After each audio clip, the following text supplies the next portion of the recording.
Hey, everybody. Welcome to another episode of Crimes, Killers, Cults. And beer. And beer. I'm Bill, and this is my lovely co host, Sandra. And I think this is episode 143. It might be 144. I'm not sure. I should really write that into the notes. But this is an episode I've wanted to do for a very long time. It's about Dexter characters of the TV show Dexter who were inspired by real life killers. There's quite a few. And I'm not just talking about the big dogs like Trinity, who we'll get to. Lots of the scumbag of the week Dexter victims are also based on real people. And so, I mean, we're not covering all of them, because if we covered all of them, we'd wind up with a 6-part series. So this is just going to be a one-off because we're going to cover the heavy hitters in this one. I don't really think anybody would want to listen to this one and then listen to a part 2, which did nothing but talk about the bad guy of the week in season 6 and 7 or whatever, which a lot of people think are the 2 worst seasons that Dexter ever did. 6, yeah, 7. Well, wait, there was 8. Whatever. But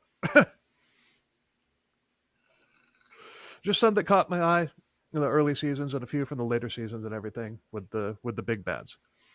But we're also proud to have with us Jim Groves of the Horror Movies and Shit podcast. What's up, Jim? How we doing, guys?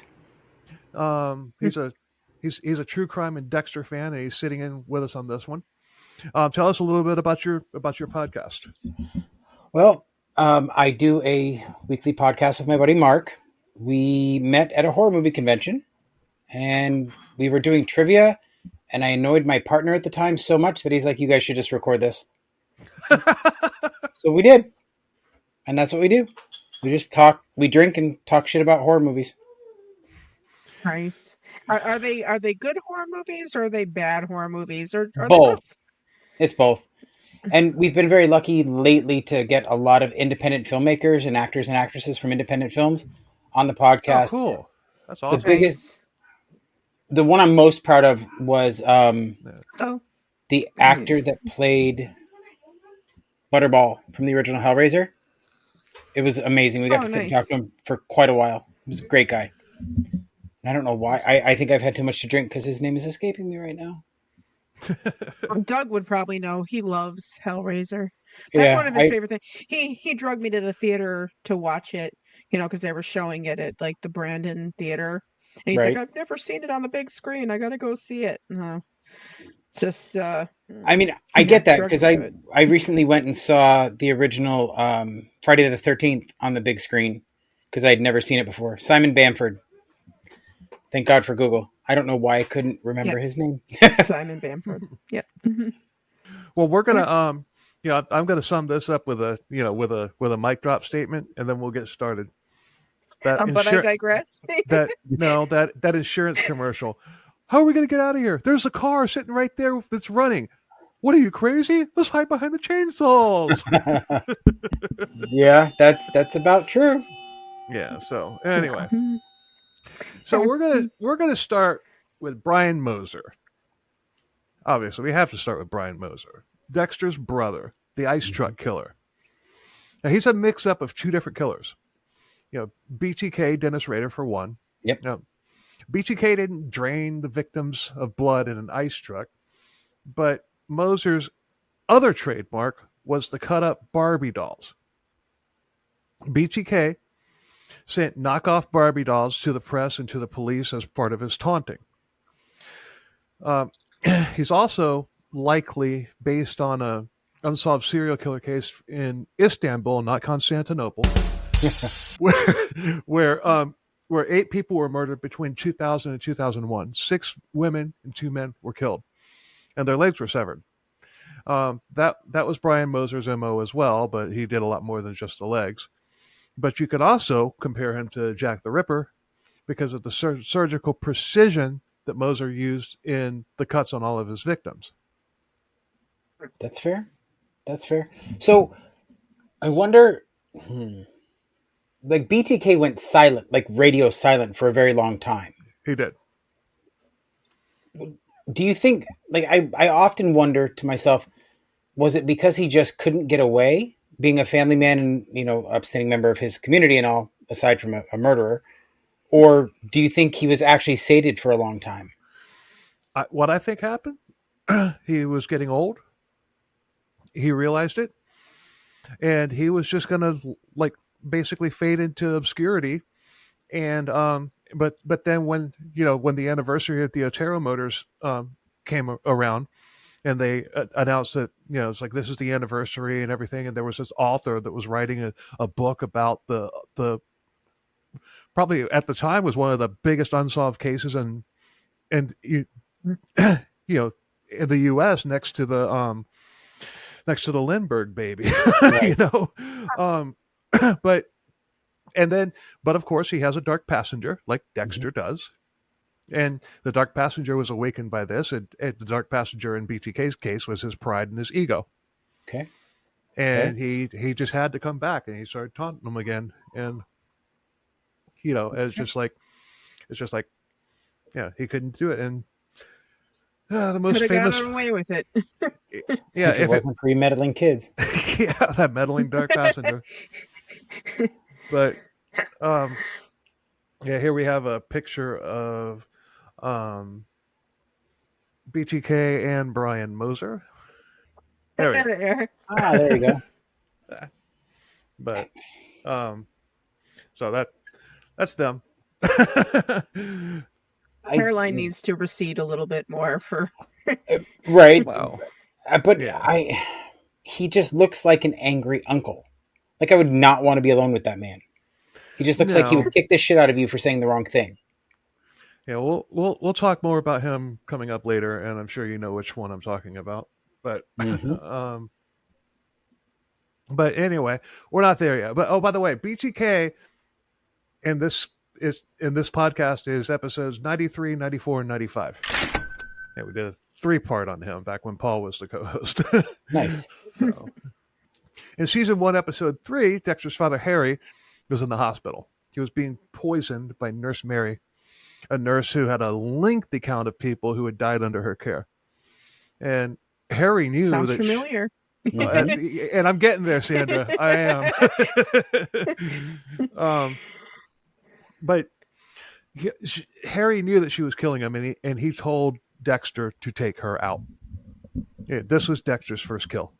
But for those of you who may not be aware, Dexter's father groomed him to be this vigilante serial killer because of the horror that he endured as a kid. He was I'm not going to go into all that. Everybody that knows Dexter knows it.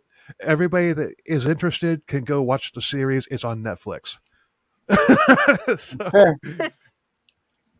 But Nurse Mary is based on many doctors known as Angels of Mercy who kill their patients and to put them out of their misery, so they say.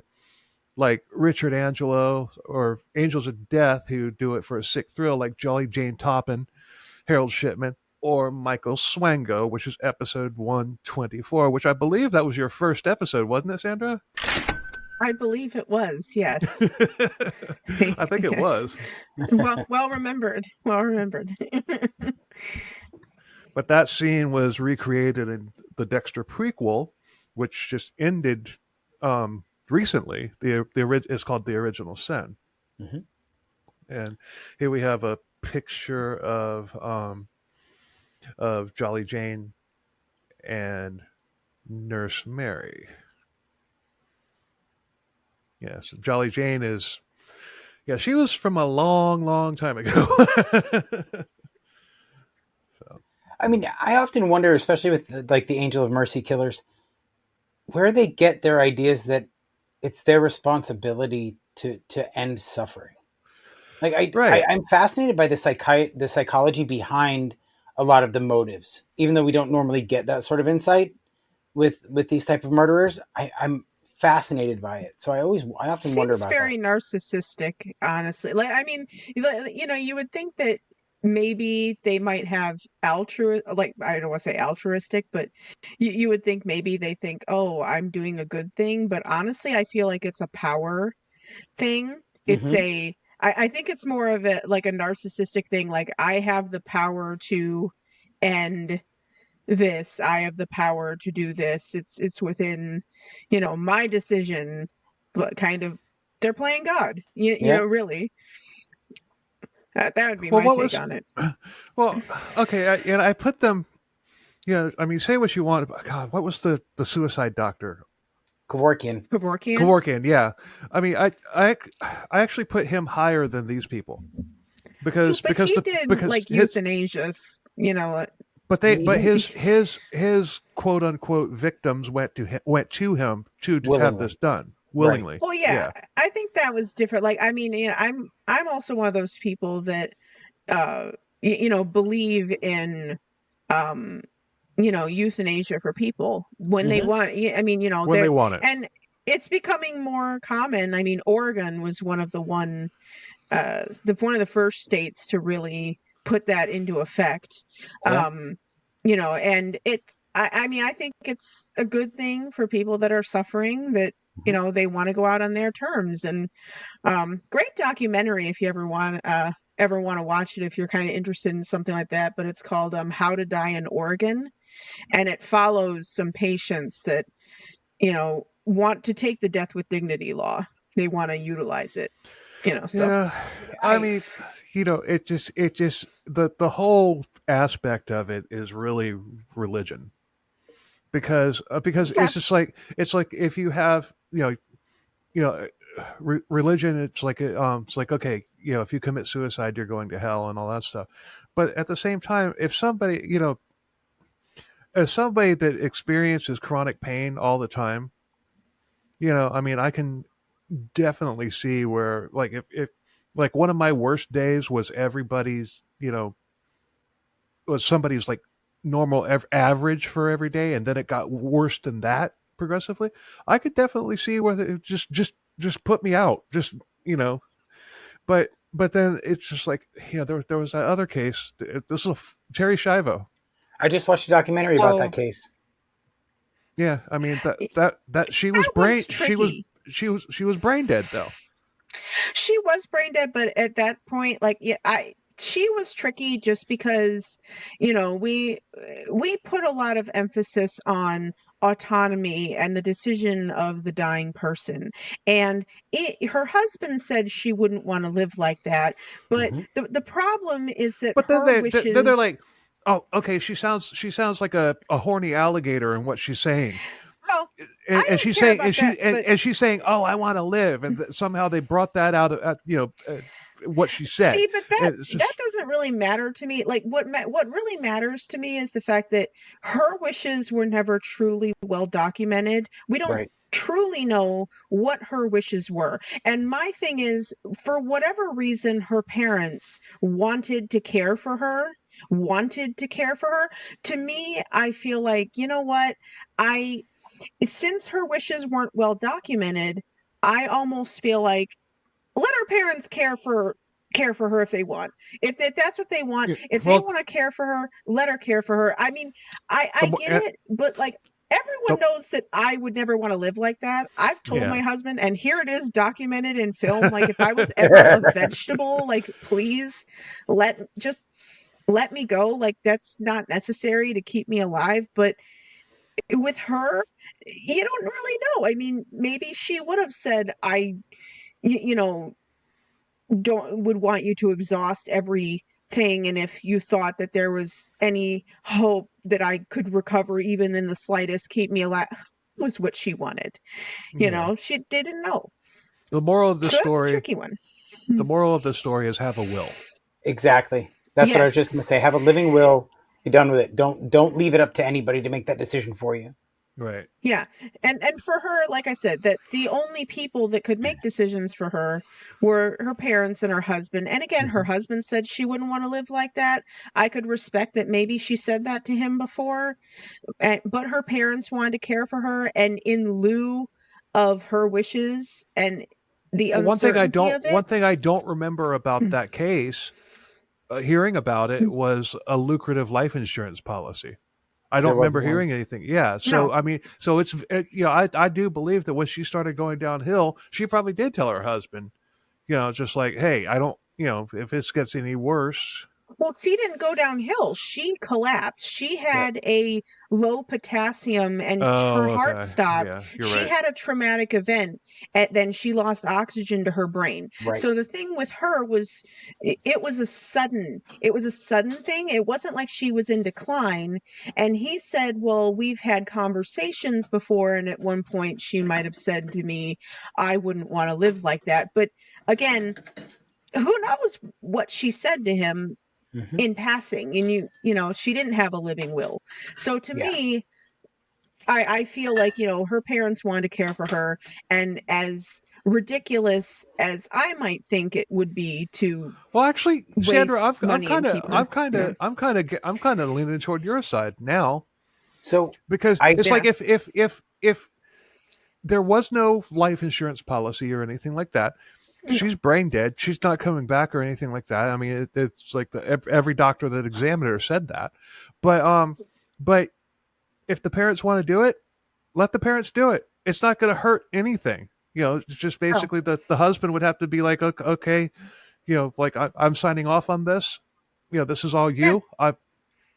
Good luck. So, I hope I'm wrong. I hope she pulls through, but good luck. So I can actually speak with a little bit of experience on this topic, because when I was a kid, my aunt went into the hospital to have twins, and when they were delivered, they had to have an emergency cesarean, and the doctor got amniotic fluid into her bloodstream, and it went up and it fried her brain.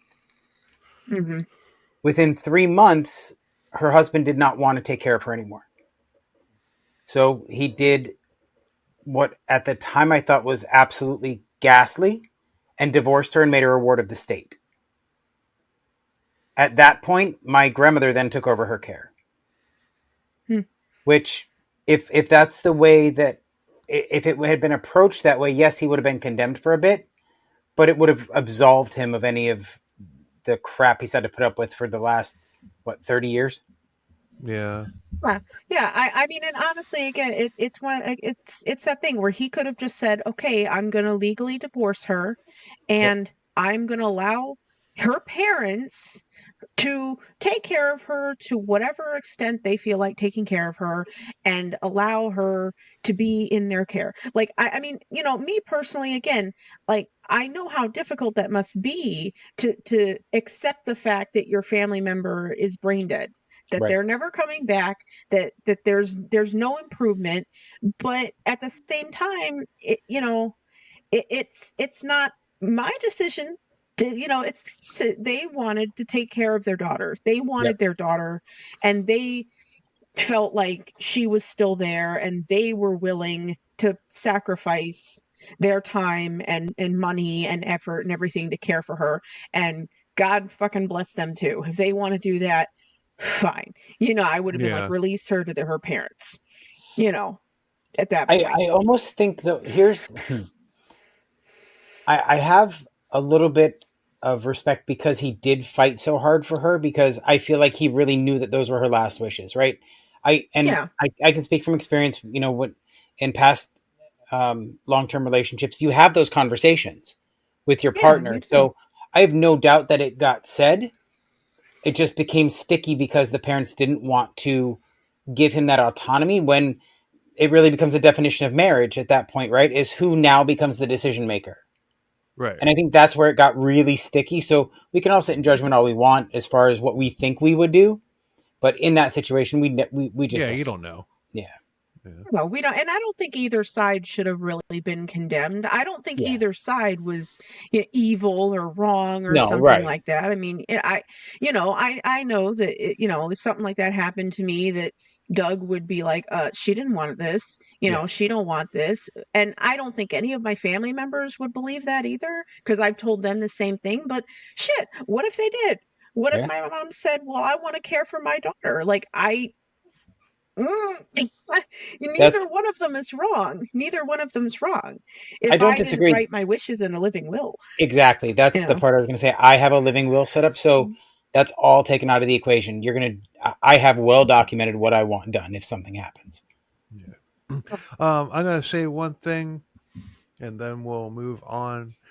Nurse Mary and the Dexter series, season 1. Yep. She's played by Denise Crosby, aka Lieutenant Yar from Star Trek: The Next Generation, Sandra. Oh, nice. Wait, you're not going to talk about her best role, though? Huh? You're not going to talk about her best role, though? Her what? Her best role. Which is? The wife in Pet Cemetery. And she's telling the story about Zelda. Yeah. Yeah? Yeah. Season 1, episode 5, Jorge Castillo was a coyote who would double-cross the people that he was supposed to be bringing into the U.S. Once the person was there, he would demand a ransom from the person's spouse or family. They paid, or the spouse or family member disappeared. And he kept them in a warehouse, like in squalor, with a bucket to piss and shit in. This is very similar to what Ariel Castro of Cleveland did, as far as the living conditions that he kept his victims in. Mm-hmm. He had 3 female victims, and he impregnated one of the girls 5 times.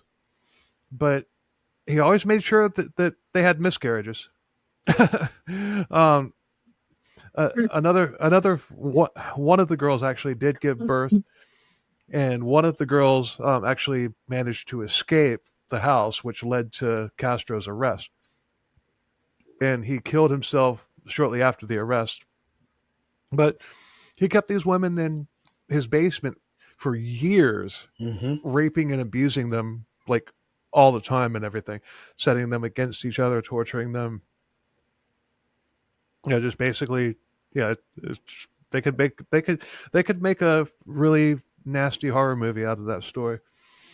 I mean, I forget the guy's name, but he kept his daughter in a basement for, 20 years? Joseph Fritzl. Yeah, that's nuts. Yeah. They only had 1 kid together, though, right? If I'm not mistaken. Fritzl? Yeah.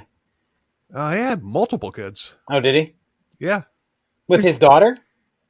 With his daughter, yeah. Okay. But, I mean, it just, yeah, there's, I couldn't find a picture with enough resolution of Jorge Castillo, the character, so I just had to use the actor's picture. But that is definitely Ariel Castro. Right there. I mean, I might let the actor kidnap me. Huh? I might let that actor kidnap me. Yeah, every once in a while, I think the same thing. You know, it's kind of like, was he flirting with me? Sandra, he had a knife to your throat. Oh, well, that didn't answer my question. I mean, let's be honest. Yeah. Also in season 1, when Dexter was trying to draw out the ice truck killer, his brother Brian Moser, for those of you who are just listening to this for the first time and maybe not knowing about Dexter, other than it's a wildly popular and awesome TV show, but you just haven't watched it yet, and shame on you if that's the case. Sorry. Go watch it. I'm talking to you, Sandra, and your husband, Doug. But I don't have time. Okay, I'm a teacher. What time do I have to watch my fun stuff? You're coming up on summer vacation. Well, that is true. I do binge stuff over summer. I might binge some Dexter. I think I would like it based on what I know of it. I just have never really gotten into it, but I am waiting for The Last of Us season 2. It's been so long. So long. It has. I feel like the lady on the Titanic. It's been 86 years. I know, but Pedro Pascal is daddy, and I need to watch it. So I agree. But Dexter placed a Craigslist ad to bait Moser. Philip Markoff used Craigslist to lure his victims, and he would reply to ads, and he would kill the victims when they showed up. And this was in 2009. And in season 1 of Dexter, that came out in 2006. But this has happened several times over the years. But BTK also used classified ads to taunt the police. So once again, that piece of shit. There's a lot of BTK in Dexter. There is. More than any other serial killer there. There's more BTK. And it's not just the bumbling, chucklehead that Dennis Rader actually was. I think it's crazy that his last name is Rader. You know, it's fitting, right? But season 1, episode 7, Neil Perry, who was mistaken for the ice truck killer. He was a serial killer, but he wasn't the ice truck killer. He was a crypto taxidermist who killed his mother and buried her under a slab in his yard. Crypto taxidermist. That sounds like you're taxiderming Bigfoot. Yeah. Or a jackalope. Yeah. Taxidermists to make a jackalope or whatever. Damn, I should have put a picture of a jackalope in here. But that's what he would do. He would take he would take one thing and make them into another. They actually, in the episode, they actually have actual crypto taxidermy on display on camera in the episode. I would actually love, I don't know if it's crypto taxidermy, but I would love one of those deer heads mounted with the wolf teeth in their mouths and stuff like that. For some reason, I think there's for some reason I think they're so friggin' I've seen a few of them and I'm like, okay, I'm sorry, that's awesome. Like, I'm not a hunter and I, have no real use for a mounted deer head, but if I did come across one with wolf teeth, it's getting purchased. It's going on my wall. That's just how it is. Okay, good to know. Oh, but the crypto taxidermist. The crypto means cryptid. He's just making cryptids. So, but I would kill like I said, Jersey Devil stuffed Jersey Devil. Jersey Devil, Chupacabra. Yep. Nice. Bigfoot. The Gibsonton Gator Man. Frogman. Mothman. Him too. Although the last time he showed up, a bridge collapsed. I don't know if we want to invite him to this party. Old school CKCB listeners will get the Gibsonton Gator Man reference. Gibsonton Gator Man isn't a real cryptid. It's something that I made up. Todd was doing a cryptid episode where he was talking about like British, about like cat related cryptids. Nice. And I'm like, I'm going to have a story of my own, but I made up a completely fake one. The Gibsonton Gator Man. And, Gibsonton sounds like something that could exist. Right? Gibsonton, that's the carnival city. That's the lobster boy. Yeah. Gibsonton's lobster man. Although, I just thought about something totally unrelated. I said if there was some Mothman cryptid stuff, I think you'd have to like incorporate a lamp in it somehow, wouldn't you? Yeah. Probably. but no, he called that it was gonna be like an ongoing series, but we never did it again. But it was called the Cryptod series. But what are you gonna say, Jim? I was gonna say that we're all from Florida, correct? Right? Yes. I'm on the East Coast. You guys are on the West Coast. Is that correct? Not originally, but I am in Florida. Yes. I mean, physically right now. And yes. None of us mentioned the one and only Florida cryptid. Skunk ape. Yes. That is true. So see, I'm not a Florida native. I'm a Chicago kind of person. So I'm I don't really know what's in Chicago. I mean, I guess we've got I-4 covered. He's in Brevard County. I'm in Lakeland. You're in Tampa. So I'll be in Tampa next weekend, actually. Nice. Horror movie convention. I can't wait. Cool. Spookala? Yes, Spookala. Yep. Spookala. I might go. That's how I say it. I don't know how they say it. I don't know. I thought I was like Spookala. So anyway, Perry killed his mother and he buried her under a slab in his yard. And this guy was based on Ed Gein, episodes 128 and 129.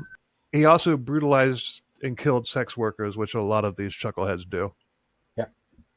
It's amazing how many fictitious characters are based off of the crimes of Ed Gein. Mm-hmm. It absolutely is astounding because you have the Texas Chainsaw Massacre. You have Buffalo Bill from Silence of the Lambs. Yep. I mean, it's just... Art the Clown with the Saul scene. Exactly. So it always amazes me how many people are based off of him.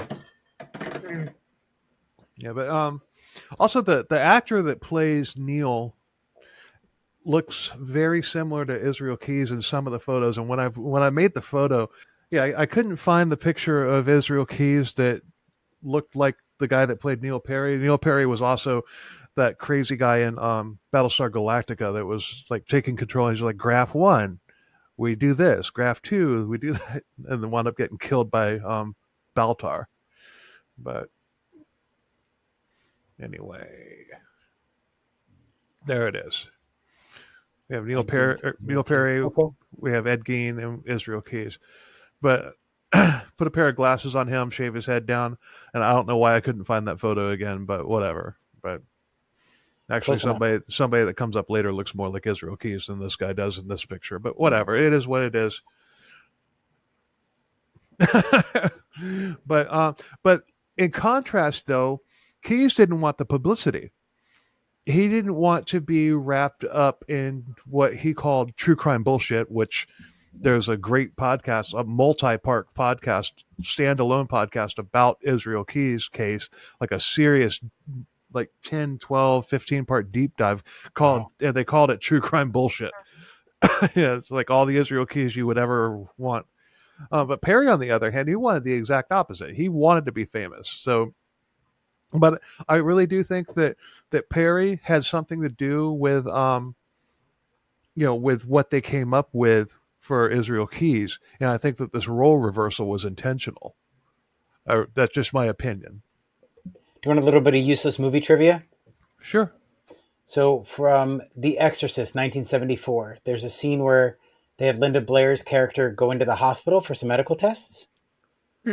One of the orderlies is an actual serial killer. And the movie Cruisin' with Al Pacino is based off of him. Oh, wow. Damn. Sorry, useless information. You mean the actual actor in the movie was an Correct. Actual serial?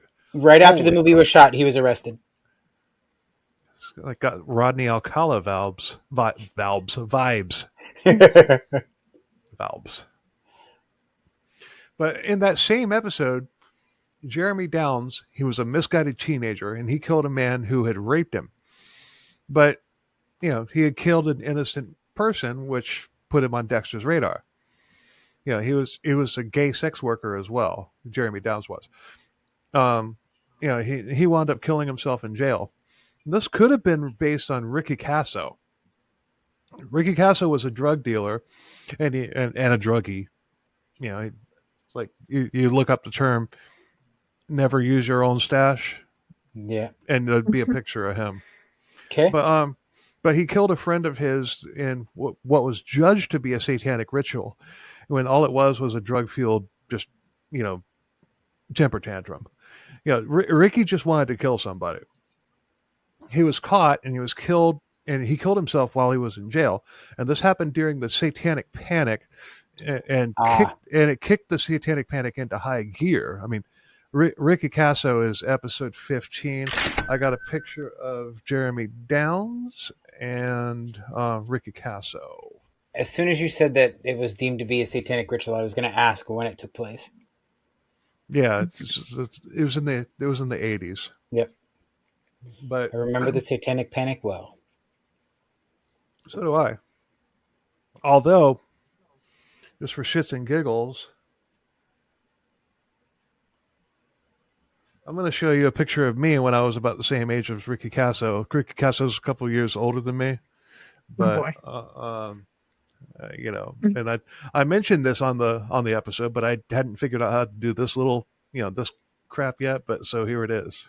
Spoiler alert! It probably didn't get any better. Huh? Not what I was expecting. What happened? I looked a lot like Casso back then.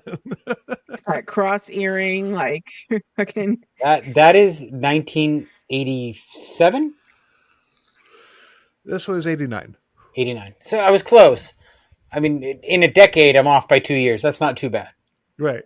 This was 89. I was about 7 years old, I think. Oh, look at that! Look at that cute little baby face. But I was 9. Like I said, what happened? I don't know. Age. Life happened. Yeah, I just had to throw that in. Can't I don't know. grow I the think hair I like would say you that look anymore, more like. can you, Bill? No, I can't really. I mean, I can get it long in the back, but no, like up here, it's like really thin. I mean, I would say you look more like. my daughter wants me to grow it long again and everything because I did at one point, but I'm like, no self-respecting woman in her 40s or 50s or whatever wants a balding, gray-haired, long-haired guy.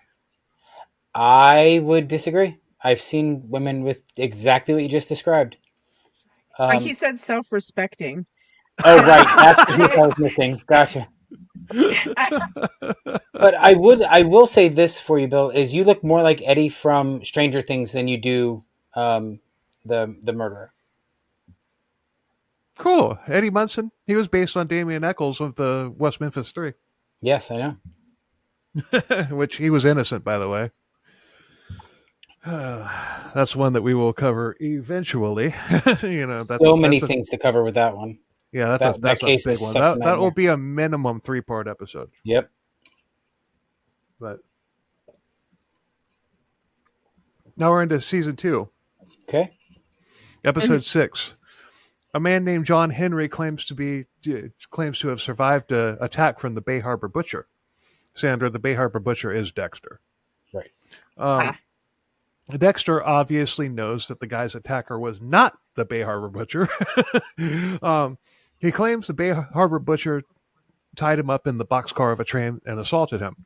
The would-be killer said that he was the Bay Harbor Butcher, and his victim was recently released from jail for home invasion and assault, but not for murder. So he obviously didn't fit Dexter's code. Right. FBI agent Frank Lundy is on the case, and he was the first to say that they were likely looking for a copycat vigilante, not the elusive Bay Harbor Butcher himself, because at the time, as far as they knew, the Bay Harbor Butcher was still alive, and the person who went down for it, which I'm not going to spoil anything for you, Sandra, or anybody else that hasn't seen the series, the person that went down for it was still with us at this point. But so Dexter examines the boxcar, and the would-be killer had left some things behind, like rope. Dexter would have never done this. Dexter didn't leave anything behind. Right. But a suspect for the vigilante is found, Ken Olsen. His mother was a victim of home invasion, and she was hurt badly, but not killed by, take a guess, Sandra, take a guess.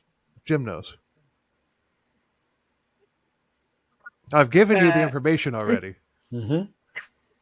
You're implying that I was listening to you.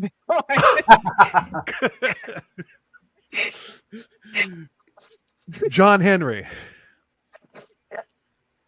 the victim, yes. the victim. So at this point, Olsen's on the run. They begin looking for him to question him. But before too long, Olsen saw himself on TV, and he showed up at the police station with a lawyer. During the interview, Olsen played dumb, and he said that he was glad that Henry had been attacked because Henry had almost killed his mom. Olsen also had no alibi for the time of the attack on Henry, and Lundy flat out accused Olsen of being the vigilante. The interview ends, and Olsen is kept in custody. And why am I going into such detail on this particular episode, you might be wondering? All will be made clear shortly. There is a method to my madness. I promise. Are we putting a knife in that? Yeah, put a knife in that. And yeah, Jim, if you've never seen the podcast, instead of putting a pin in things, this is a true crime podcast. We put a knife in it. It fits. It fits. Mm-hmm. So with Olsen in custody, Dexter goes to his house looking for evidence to prove that he fits the code. There, he found a wall covered with Bay Harbor Butcher newspaper articles, but Dexter is surprised when Olsen walks into the house. He had been released, because they didn't what they had was circumstantial evidence on him. So he grabs Olson and he puts him into a headlock, asking him why he was so interested in the Bay Harbor Butcher. Olson quickly makes a connection that this man, his attacker. I mean, it's Dexter, right? Yeah, Dexter is the real Bay Harbor Butcher. Olson says that he's just like Dexter because he takes out criminals. Olson admits that he had killed others, but Henry had just gotten away. He admits to running over a drug dealer with his car. He then admits to killing a coworker because the coworker found out that he, Olson, was fucking his wife, and the coworker, beat his wife for it. So he pushed this guy down the stairwell and broke his neck. Olson then says that Dexter can't kill him because he was taking out bad guys. Dexter says he wasn't going to.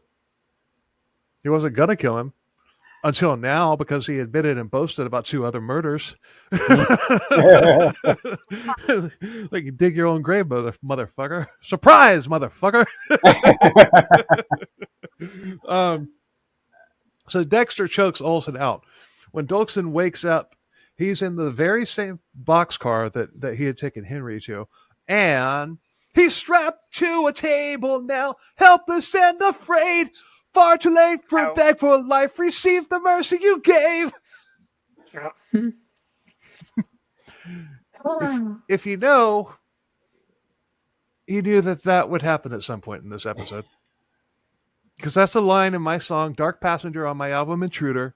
It's written about Dexter. It's also the CKCB intro and outro music. It is a good song. Thank you. Appreciate that. But I'm going to play the full song for the outro rather than just the guitar solo outro that we normally use. I'll play the full thing for the outro of this episode. And no, but that's not why I'm diving into this particular Dexter episode. Like I said, there's a method to my madness. It's not just a shameless plug for your music. Well, it is that. but not just. Right. Okay. Get it. But Dexter educates Olson on how a proper kill room should look.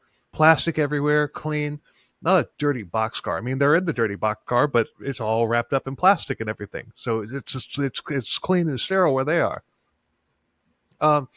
Olson begs for his life, saying that he did it because of Dexter. Dexter disagreed, and he said that he did it simply because he wanted to. He had beef with these people. Dexter then, robs Olson of his delusions, saying that he was not the Bay Harbor Butcher, and then he stabs him. So this guy died thinking that he wasn't killed by the real Bay Harbor Butcher. And next to cut. Huh? Go ahead. Oh, I thought Sandra said something. I didn't say anything. That was Jim. I thought Jim was going to say something. I was going to, but I didn't want to cut Bill off. So what were we going to say? Just cut next him off. It cuts to. See how much she loves me. It's like it's like I'm having a it's like I have a teenage girl as my co-host, like my teenage daughter, with all the lip Jim, that she gives me. You realize if you don't cut him off, you'll never get a word in edgewise. He will never shut up. So just cut him I've got a script. You think I remember this shit? I wonder about this when I'm watching Dexter, or when I watch the seasons of Dexter, is if Dexter takes out bad guys, why did he never take himself out? Oh, with all of the inner turmoil, he never thought he was a good person, right? He always knew there was something wrong with him, and he always felt there was something wrong with him. Why did he never take himself out? Because Harry, his dad, had basically imprinted on him that he was doing basically a good service to the world. Yeah, he's a monster. Yeah, he's a killer, but he's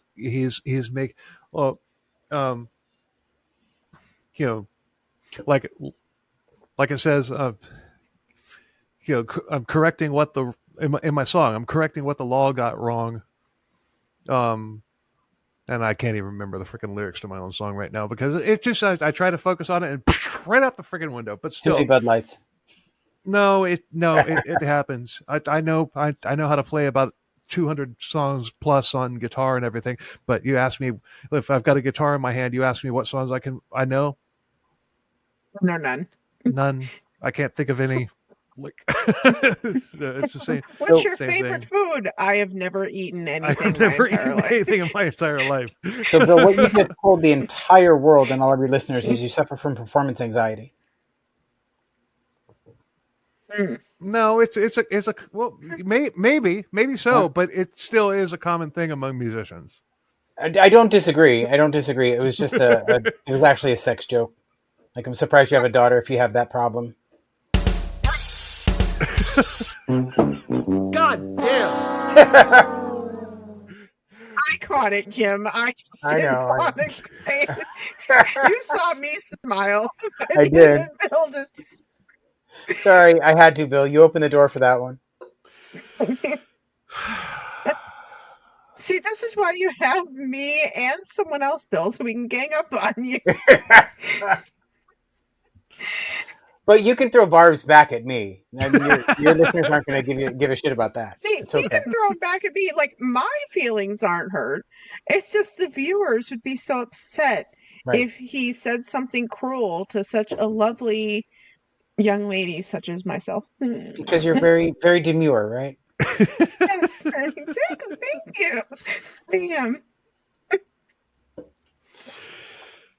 Next, it cuts to the police searching the area. They they find Olson's body in the train car, butchered and wrapped in trash bags. Classic Bay Harbor butcher M.O., except for the fact that the body was left. Right. So they figure that the real Bay Harbor butcher had tracked Olson down, killed him, and left his body to be found to signal any other wannabes not to try it. And they were exactly right. So now, I'm going to tell you why I went so deep into this particular episode. Because I have 3 real-life serial killers who claim to be inspired by Dexter, the TV show, according to these chuckleheads. So, see, there is a method to my madness. Mm-hmm. Stephen Miles. He was a British teenager obsessed with the serial killer TV series Dexter. He murders his girlfriend, Elizabeth Thomas, in the bedroom of his house in Oxted, Surrey, in January of 2014.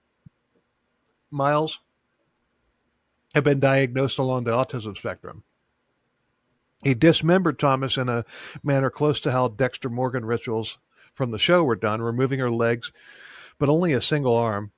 And then, as Dexter would, Miles placed her body parts in cling film plastic and garbage bags. Miles told his family that he had an alter ego called Ed, Ed Gein. Ed Gein. I bet that has something to do with it, but everywhere. Yeah, but who often told him to do things, usually involving self-harm. He had been under psychiatric evaluation since 2012. Despite the presence of Ed, Miles was not deemed schizophrenic. Thomas, meanwhile, would often, prior to her death, would often defend Miles to her friends and classmates, saying that she was actually fighting for him. He had been long obsessed with both Dexter and gruesome acts of violence and had growing interest in killing. And according to Miles, Ed had given him instructions on how to kill his girlfriend, telling his sister, Ed maybe do something bad, in reference to the murder of his girlfriend. In his interrogations and court testimony, Miles referred to Thomas only as the project. So he tried to play it off like he had a dark passenger.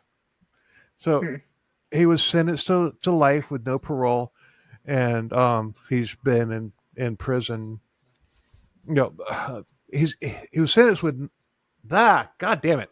He was sentenced to life without parole until he's been in prison for 25 years. Okay. So interesting. Yeah. Well, I mean, not really interesting because, Bill, Sandra, I don't know how old you are, so I'm not going to presume, but 51. I know Bill's around my age, so he remembers when the whole video games are terrible influences and they're going to cause kids to become criminals. This just all harkens back to that same thing. How can you blame a TV show for the way somebody behaves? I hate that cop out. Yeah, personally. and it's just like it's movies, it's heavy metal music, it's rap music. I mean, it's everything that doesn't. Every generation has their own brand of, you know, this is going to make children into murderers and deviants and all that. If it's not sunshine, rainbows, and butterflies, it's evil. That's right. You know, I mean, you could make the argument that Satanic Panic never stopped, although it did. It did stop. It's just kind of like remnants are still around. I don't think it ever stopped. I think it morphed, right? Because it went kind of underground. I don't want to get political, but it's still there. There's always something that is the bad guy, something outside. Right. Well, I can't control my kids, so something else has to be doing it. Right. Yeah. Yeah. And thank you, Jim. You didn't presume, but I am 42, so still a little bit younger than me, so that's okay. Well, actually, quite a bit. Yes, quite a bit, actually. It's okay, but I tease Bill all the time about old, but I won't tease you, Jim. You're dignified. Yeah, you can tease me. It doesn't bother me. I know I'm old. Every morning I wake up, it's like I have Rice Krispies falling out of my bed. I'd rather be a Gen Xer than a millennial. I'm just saying. Oh, but see, technically, I'm a Zennial. I am the oldest you can be and be a millennial. Right. Because, I'm an 82 baby. Yep. And 82 was the first millennial year. And my sister and my brother were all Gen X. So I have a lot more Gen X tendencies in some ways than millennial tendencies because. So do you rag them? Do you rag your brothers and your sisters the way you rag me? Yes, I do. Okay, good. I do. I'm glad we clarified that. Yes. My sister's 12 years older than me. My brother's 7 years older than me. So, yes. So, when I turned 40, got away with murder, then. Yes. When I turned 40, I looked at on them the next my CKCB episode, Sandra. I looked at them and said, "Man, you must feel really old. Your little sister just turned 40." Yeah, I do that for my mother every year. How does it feel to be old? She's like, "I don't know. You tell me." I'm like, "You're 20 years ahead of me." So who's number 2? Bill? Okay, number 2. Next, 17-year-old Andrew Conley of Indianapolis, Indiana. In October of 2009, he told, of course it's Indiana, but he told people that he wanted to be like Dexter.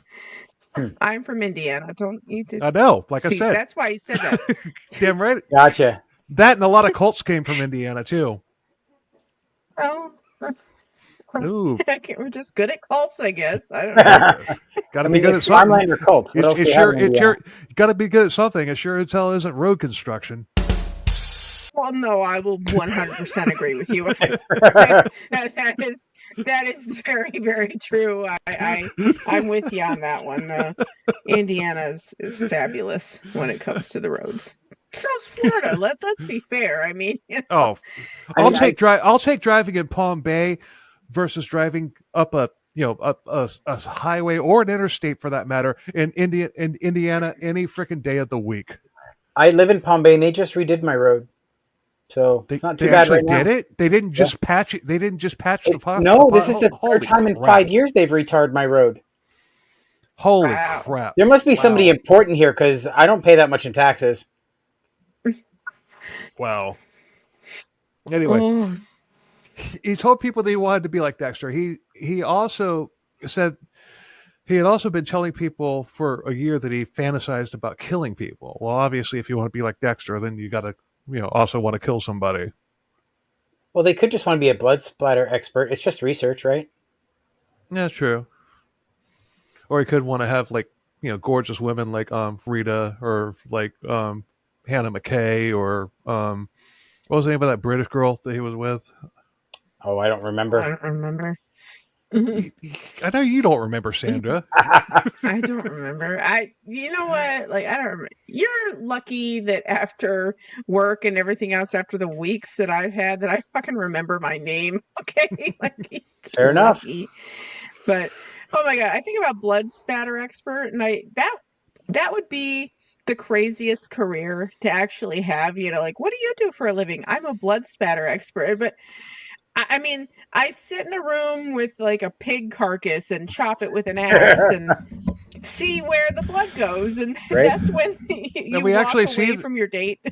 We actually see Dexter doing that because I haven't said this, but his career is a blood spatter analyst with Miami Metro Homicide. Yep. So he works within the police department, and he's a very prolific serial killer. You know, my favorite part about police procedurals in general is very, very often they will have these weird consultants that have no right to be at a crime scene just randomly investigating things and solving the crime. I hate it. I hate it with a passion.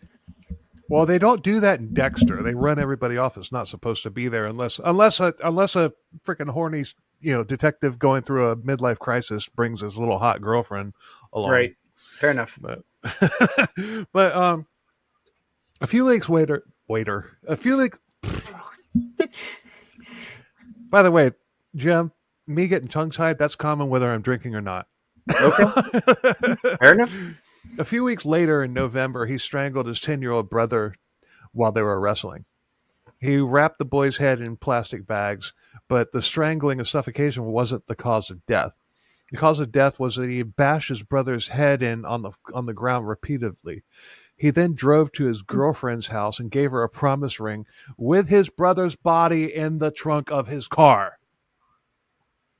Well, you didn't expect him to unload it, did you? I mean, well, he did, but then he dumped the boy's body in a park. I mean, maybe dump the body before you go propose to your girlfriend, or where's the fun in that?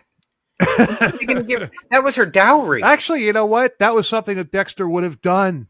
Yeah, because he did it frequently. Not so much. I mean, when he went on the first date with Rita, he was stalking somebody.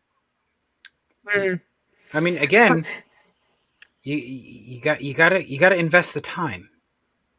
Yeah. Yeah. And that reminds me of a meme I read recently about, like, the officer, I pulled you over because you're driving alone while you're in a carpool lane. Well, officer, you're going to feel really stupid when you check my trunk. Exactly.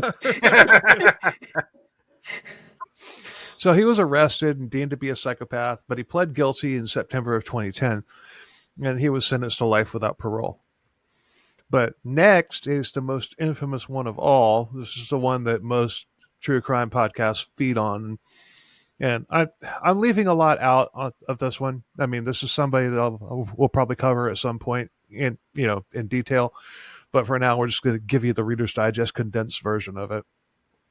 But Mark Twitchell, also known as the Dexter Killer, is a Canadian murderer who made the headlines in 2008 for his gruesome and calculated crime. Twitchell, wannabe filmmaker who had made a cheesy, low-budget Star Wars fanfic film, lured Johnny Allinger, a 38-year-old man, to a fake film audition from a Craigslist ad, no less, where he brutally murdered him.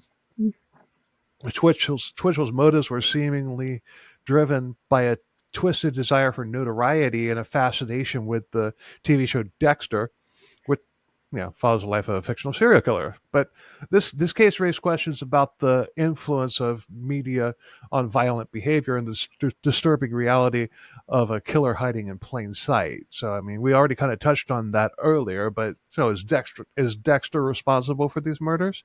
I say hell no. But we already touched that. We kind of wound up on that earlier. We kind of already had that discussion, but so. Huh. Oh, and I've got a really funny picture here. Well, it's not really funny, but it's good one. Funny, funny, weird. Shows everybody. We have John Henry. We have the real Bay Harbor Butcher, Dexter Morgan. We have the fake Bay Harbor Butcher, Ken Olsen. Then we have Stephen Miles, Andrew Conley, and Marsh Twitchell, all in the same picture. I would be I don't know that Dexter Morgan would have to lure me anywhere. Yeah, well, that my husband would know I would disappear if someone was ever like, "Hey, I got a cat in some pajamas in the back of my van over here. Would you like to see it?" Oh God, she's dead. Actually, you know what? I'd go somewhere with Dexter. Yeah, judging by the women that he led, I'd be wingman with him. I'd pick up his slack. I don't. We're not thinking the same things there, pal. Just saying. Yeah, I know. I know. So, in season 3, the rolling story was ADA Miguel Prado, who played by Jimmy Smits, wasn't it? Yes, I believe so. Yeah. Becomes friends with Dexter. Jimmy Smits also, Senator Organa in Star Wars, the prequels or the sequels. Not the prequels; they suck. But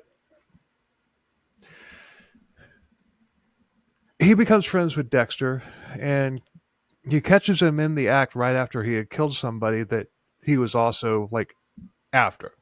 Dexter, because he was caught, teaches him the code, but Prado takes it too far, and he killed a rival attorney, which ultimately lands him on Dexter's table. Mm-hmm. And that's a very condensed version of that story. It is. But there's lots of cases throughout history of a politician killing someone. I mean, it goes all the way back to Roman times. I mean, shit. Yep. There's a salad named after it. Too brute. Why does everybody keep laughing whenever somebody says biggest dickus? The Ides of March it's all about stabbing. That's really, coming together to stab in groups. Yeah. But I found one that closely resembles Prado. It happened in 1998. So this very well could have loosely been the model for Miguel Prado. Byron Anthony Looper, a wannabe politician who lost just about every time he ran. He ran in 1988 for the Georgia House of Representatives as a Democrat, and he lost. He then also worked on Al Gore's campaign for president, and Al Gore also lost. So, but in 1992, he moved to Tennessee and became a Republican. He then ran for the Tennessee House of Representatives in 1994 and lost. In 1996, he legally changed his name to Byron Lowlife.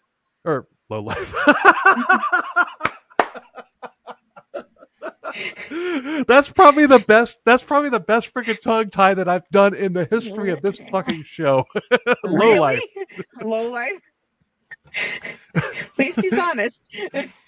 No, it wasn't low life. that was a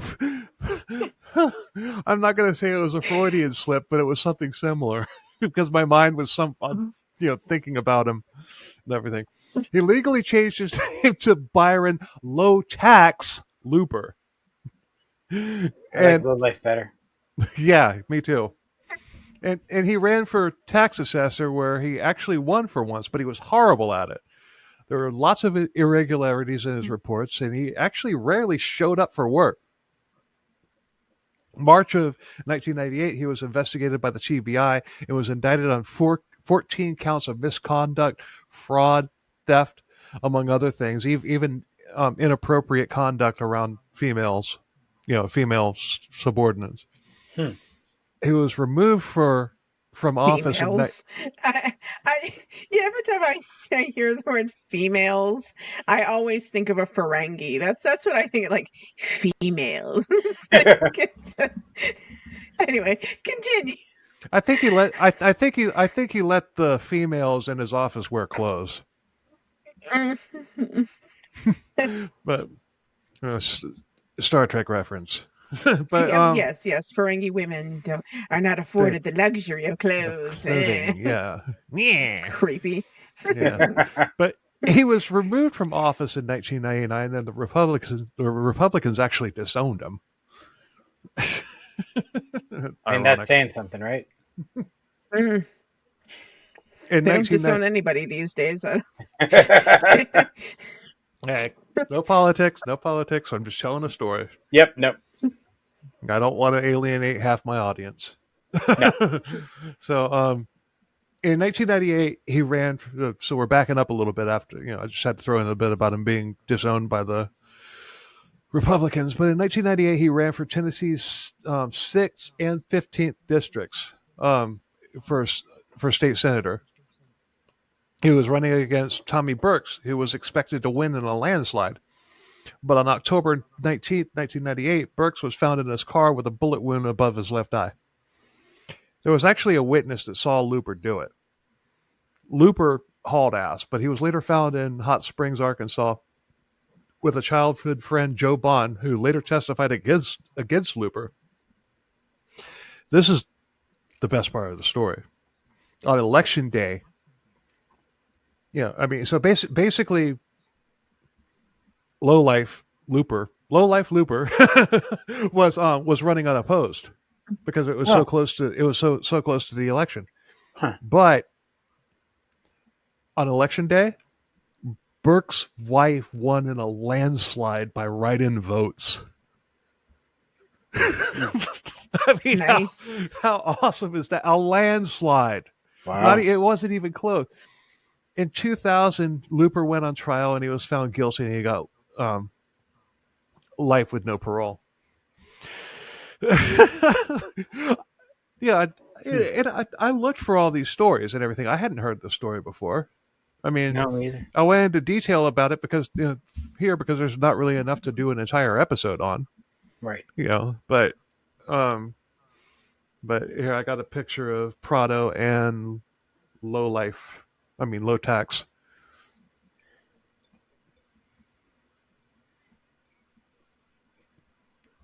Yeah. We should cross out the tax and just scrawl in life.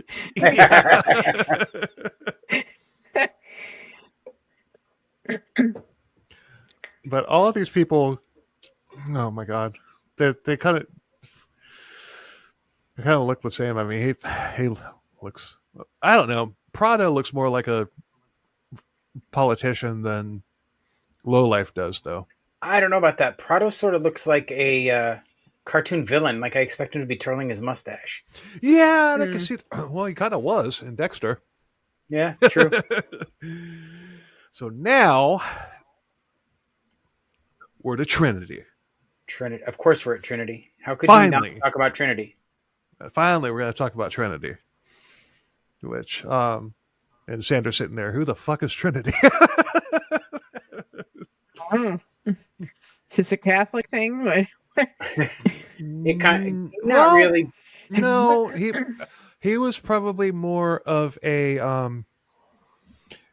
Pentecostal, and I say that because of how culty the son of a bitch is in the series. Well, first let her know who plays Trinity. I'm getting there. I've got it in the notes. Okay, I'm getting there right now. Season 4's big bad, the Trinity Killer, Arthur Mitchell. He was played brilliantly by John Lithgow. Oh, wow. Yeah. Nice. Yeah. And he was by far the scariest killer in the entire series. John Lithgow. Amazing turn of a character because he's never done anything like this that and he was not really. He was like a. He's comedy. Third Rock from the Sun. Yep. Yeah, Harry and the Hendersons. Harry and the oh my God, Harry and the Hendersons. Wow, that takes me back. But no, it's just like when I can when it came out. I didn't watch this series as it came out. I mean, I binged it once I found out about it, and I started watching it. I was like, okay, this is freaking awesome. So, but when season 4 got, when I got to there, and it's like all of a sudden I see John Lithgow. I'm like, really? Right. Like, what the? Really? John Lithgow? Comedic effect. But no. Oh, my God. I mean, for it, this would be like even bigger than like Hulk Hogan in wrestling turning heel, or more recently John Cena turning heel. This is more because he's just sitting there, he's just a goofy, lovable, numbskull and everything, and just pretty, he was pretty much like character cast, typecast, or whatever the term is for it, and everything that he had ever done. But then he comes out. Well, I don't know. John Lithgow, wasn't he? I mean, he did a lot of comedy, but he was the villain in Cliffhanger. I haven't seen Cliffhanger. I mean, but that's a Stallone film, right? It is, but it's a drama. But he was the bad guy, and I think he actually played a decent villain in that movie. I mean, I've only seen the movie once, and I don't remember it, so I can't. I don't want to despair. I don't want to disagree with you when I can't remember the film. Right, but but he would go around the country killing a man with a hammer, pushing a woman to her death from like high up, making it look like a suicide, and then killing a young woman in a bathtub by like getting into the bathtub with her naked and everything, and then take a razor and cut into an artery in her and the top part of her leg, letting her bleed out on him, basically in the bathtub. This is why he was dubbed as Trinity's Threes, which is also a nod to BTK, Dennis Rader, because Dennis Rader was obsessed with threes. But later on, it was found that that in all of his things that he did, there was actually a fourth victim, but I'm not going to tell you what that fourth victim was. You got to watch the show. Sandra. So, get with me after summer, and then and maybe I'll have binged the entire series. But like BTK, Trinity, he also had a double life. Wife, 2 kids, church man, plain old boring white guy. Trinity would go out of town on church builds and everything for charity and whatnot, while BTK would go out of town to install ADT security systems. But Trinity was also abusive to his family behind closed doors. BTK would pose in bondage poses wearing women's lingerie and photograph himself, and he was caught by his wife on multiple occasions. BTK's daughter, Carrie, recently discovered proof that Rader had also posed her in bondage when she was a child. Wow. This came out like, I don't know, less than a year ago, this bit of information. You know how BTK was doing his he called them ciphers and everything because he was trying to be like Zodiac, but basically they were just word searches.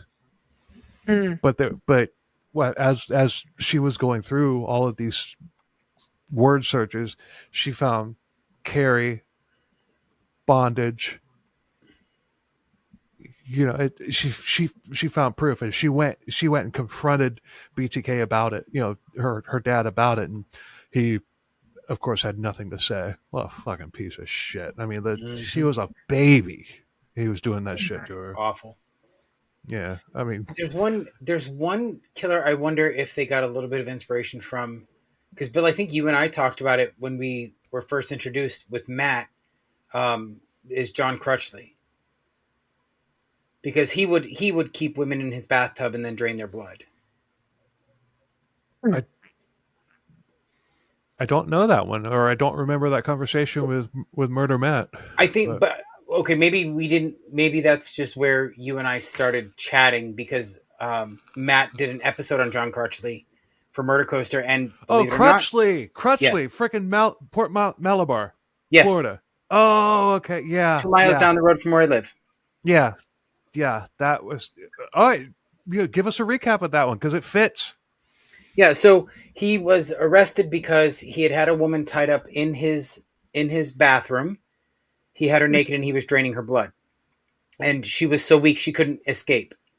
But over some time, I forget how long he had her, but she started to get her strength back, and she finally escaped out the bathroom window. His wife and his mother lived in the same house with him, so I'm not exactly sure how he did this. They claim to not know anything, but I was lucky. Well, I don't know about lucky, but when in the early 2000s, I was in college studying crime scene technology, and his parole revocation hearing came up, and I got to sit in on it and listen. Oh, cool. That man is so devious. Like he's what? Devious. Devious. He was literally crying about how he needed to take care of his family. He needed to, go home to take care of his aging mother. And he tried. So the crux of the revocation was that he during his release, he was drug tested and came back positive. So they put him back in jail. And he claimed that some men broke into his jail cell right before he got released and blew pot smoke in his face. That's not how it works. Right? That was his defense. Yeah, I've only heard, it's crazy because, when did this go down? Like 2000? Well, that was his parole revocation hearing. It was in the 80s. Like early it was 90s. in the 80s. It was late 80s, early 90s, something like that. But officer, you tested positive for drugs. Well, yeah, I had a poppy seed bagel. You tested positive for all of the drugs. It was an everything bagel. No, but that's probably something that's probably definitely a case because that's probably definitely a case that I'm going to cover at some point. But there's even elements of BTK and Dexter himself. Yeah. So I was going to ask you that question. Do you know who the character of Dexter was based on? Yeah, that's at the end. That's the grand finale. Then I will not ruin it right now. I was reading about it the other day, and I'm like, oh, that's a really interesting case. Yeah, that's the grand finale. And once again, it's going to be like kind of a deep, like a short deep dive on it and everything because there's not really enough there to do like an hour and a half, 2 hour long episode on it. So it's just, I'm just covering everything, just like Reader's Digest condensed version because there's not like a whole thing. Anyway, we'll get to it. But elements of BTK and Dexter himself. Dexter was a scout leader for his adopted son Cody. And one night they were on a camping trip on an island. They had taken boats to get there. And I've talked about this on several different episodes, including the BTK series. But Dexter took off while, after everybody went to sleep to go kill a victim. And then he went back. BTK did the exact same thing, not once, but twice. Wow. And hold on, I got a little picture. BTK and Trinity. This would be interesting for Sandra to see. Yeah. Look at his eyes, though. Look at John Lithgow's eyes in there, Sandra. Yep. Yeah. I mean, he is totally in the freaking role. And in that scene right there, he is actually in the police station confronting Dexter. Nice. So, I do like John Lithgow. He's a good actor. He's a great actor. Yeah. I've seen every single episode of Third Rock from the Sun. Oh, who hasn't? Yeah, they're so great, especially him and Jane Curtin were fantastic on screen together. But so now we're going to season 5. The big bad there, Jordan Chase. Jordan Chase in season 5 is a mashup of several different killers, well, two different killers. He was a big time motivational speaker who, like world famous, like, just one of these chuckleheads that got up there with a catchphrase, and then everybody, like, you know, the weak-minded buy into it and all that stuff and everything. You know, he's basically a cult leader, but a professional one, like a multi-millionaire or whatever. Well, anyway, um, he he would he ran a gang of thugs who would kidnap women, keep them in a cell for an extended amount of time, where they would torture, rape, and eventually kill the women. Then they would be put in barrels and dumped into a swamp. Jordan would personally taunt the women as they were being abused by his thugs. I mean, it's basically implied that he never actually took part in the sexual abuse, but you know, he was just directing traffic with his, you know, with his little gang of thugs and everything, his lackeys. But of course he did, especially the first victim. But still, we're not going to get into that. So, John Bunting, Australian serial killer whose crimes were dubbed the Bodies in Barrels murders or the Snowtown murders. He ran a gang of so-called vigilantes who, according to Bunting, were killing pedophiles. In actuality, they were just killing people who Bunting didn't like and stealing their government aid checks, and they were put in barrels and they were stashed in an abandoned bank building. I just watched a documentary about this guy. He even had his band of thugs kill one of his stepsons. Yeah. Crazy fucker. Yeah, I mean, yeah, this guy, I mean, yeah, they say that Florida is Australia light. Yep. This case proves it. And that was what was so interesting about that case is he only paid for 2 weeks rent on that bank in the outback, and was using it to stash all those bodies. Well, it wasn't in the outback; it was in Snowtown is in the outback. It wasn't a very densely populated area, which is why he could get away with it. Yeah, right. But the crazy thing is, I mean, we're just going to get into that. Like, they would taunt the victims. They would taunt the victims as they were being tortured. Like, Jordan Chase was just like, you know, as like girls being beaten and everything, or like raped or whatever. He was just in her ear, tick tock. This is the sound of your life running out. Yep. John Bunting did the exact same thing, although he wasn't whispering anything. He would have the band Live's album, Throwing Copper, blasting, you know, as he was doing it. You know, and it's just like, I'm sorry, I love that. You know, that's one of the few albums that came out in the 90s that I actually love. It was a good album. I love that album. That album was incredible. Lightning crashes. Yep. Lightning crashes. You know, the dolphins cry. Shit town. I mean, it's just, but anyway, you know, we covered that one kind of early on. It was episode 48. We covered it in detail, but another one Jordan Chase is based on is David Parker Ray, the Toy Box Killer. He would abduct women and keep them in a shipping container that he had converted into a sex dungeon, where the women would be savagely raped for weeks. And he would start them off with a demented tape recording that he would play for the women, explaining everything that was going to happen to her. And some were murdered and then dumped, while others were released alive, but only after he had wiped their minds with a week-long concoction of sodium pentothal, being, you know, just basically literally wiped her freaking mind. I mean, this guy was a sick fucking. That's one we'll be covering at some point, Sandra. Something to look forward to. Yeah. Yay! But I've got a picture. Oh boy! I've got a. Yeah, everybody that hasn't checked out the YouTube page yet is going to check it out on this episode. Like, what the fuck? You know? What picture? Oh. So we have Jordan Chase, John Bunting. Look at him fucking smiling. Yep. Yeah. I don't think that was an earlier picture of him. It was actually the best picture I could find and everything. And all of the ones of his like mug shots and stuff like that were like low resolution. I couldn't use them. So, but still, that's David Bunting and David Parker Ray. That fucking mustache tells you all you need to know.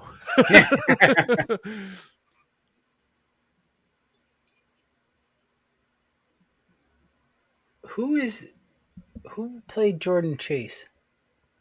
Who played him? Yeah.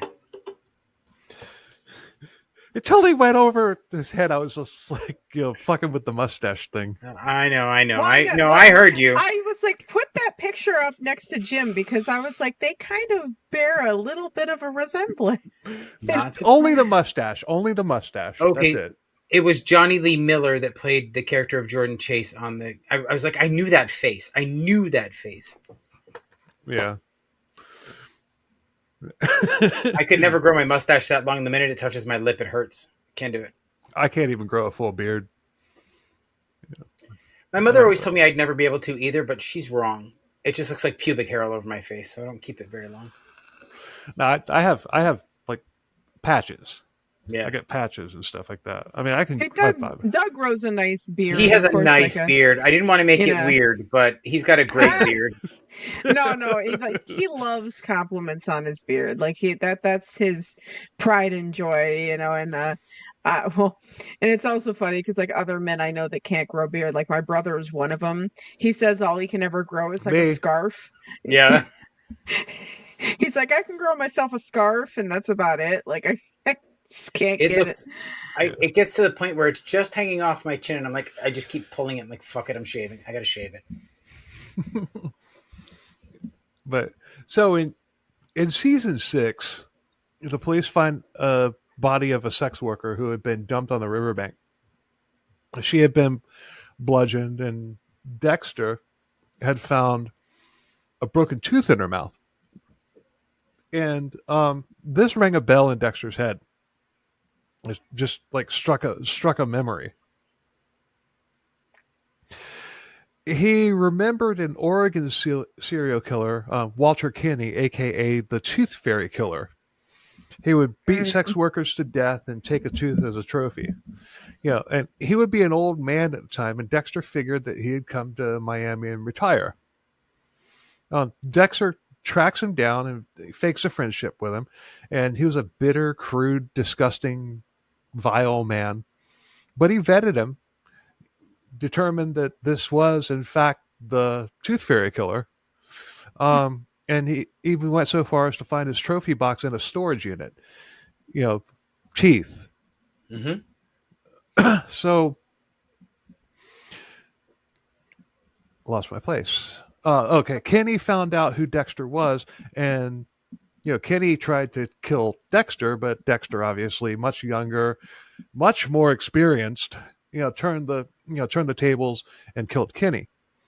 But in the lead up to this murder, Kenny admitted that that the woman that the Miami Police Department had found, he had basically run out of steam and everything, and he couldn't actually extract the tooth completely. But one of the murders from way back in the past, Kenny had dumped the body onto the lawn of a police captain, which Dexter admired him for. Kenny admitted that he was drunk and didn't know where he had dumped the body until it had made the news. But so the Toolbox Killers, Lawrence Bittaker and Roy Norris, did this too. They dumped the victim's body on a lawn in broad daylight. But I'm only going to bring a picture of Ronnie Cox, the actor that plays Kenny. I mean, we're only talking about an isolated incident that, the Toolbox Killers is a lot more horrible than what Kenny did in fiction. I mean, it's just like, I'm going to do that. We covered. Was it the Toolbox Edmund Kemper that decapitated somebody on the lawn in the middle of the day? Kemper, I haven't covered Kemper. I was waiting. Funny story. He actually narrated 70% of all audiobooks in the 80s. Yeah, he did. Mm-hmm. I don't think he ever dumped anybody on a lawn or whatever. No, he didn't dump them. He was in the middle of killing them when they tried to get away, and he had to chase them down and finish the job in broad daylight on a lawn. I believe. I could be wrong, but I'm pretty sure. I don't think that was Kemper. I don't think that was Kemper. I'll have to look it up. I'll let you know. But no, the reason I haven't done Kemper yet is because I was trying to get trying to get Kemper on the show, but not to talk about what he did. I wanted to hear his commentary on an episode about Herbert Mullins. I think that would, because the reason being is because those two were like cell roommates and everything, and Kemper hated Mullins, I thought. But yeah, he probably would, if I had come up with this idea, say 10, 15 years ago, he probably would have been all about it. But yeah, he's not. Kemper is not going to be alive much longer. But yeah. But I'm going to put this picture up there just because I want you to. Ronnie Cox, if they ever made a movie about Jimmy Carter, yeah, 100%. That guy could play an older Jimmy Carter. You agree? Yeah, I absolutely agree. And I only bring that up because Jimmy Carter, rest in peace, recently passed and everything, and just like, say what you want to about his presidency, but everything that he did after that, I mean, he was the closest thing the United States has to a patron saint next to, say, Fred Rogers. Yeah. And he made it to 100, right? Like, yeah. Was he 100 or was he 101? I think he was. I think he died. I think he died shortly after turning 100. But I mean, this was just like, what, a couple months ago when he died? Yeah. Well, he voted. He made it to November. He made it to the election because he wanted to vote. I think he died like 2 weeks after the election, something like that. Something like that. Something like that. And I was sort of right. I was conflating two cases, but Edmund Kemper shot his grandfather in their driveway in broad daylight. Yeah, that was in broad daylight.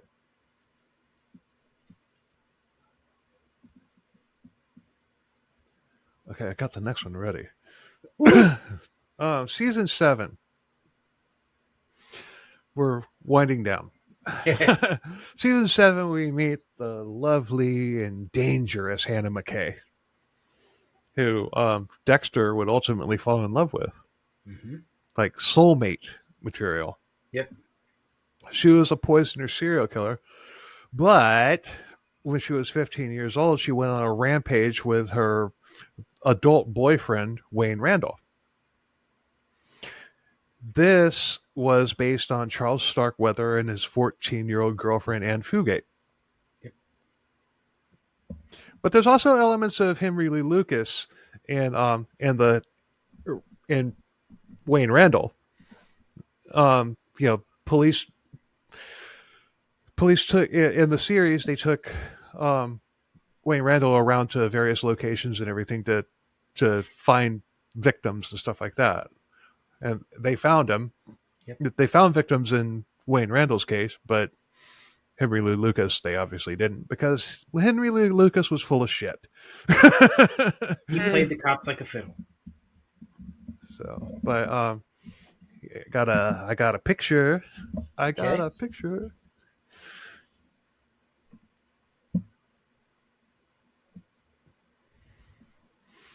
Yeah, we have Hannah McKay, Wayne Randall, Anne Fugate, and Charles Starkweather. And then, of course, we have Otis Toole and Henry Lee Lucas. So, but nice mustache. You got a confession you need to share with us, Jim? I'll never confess.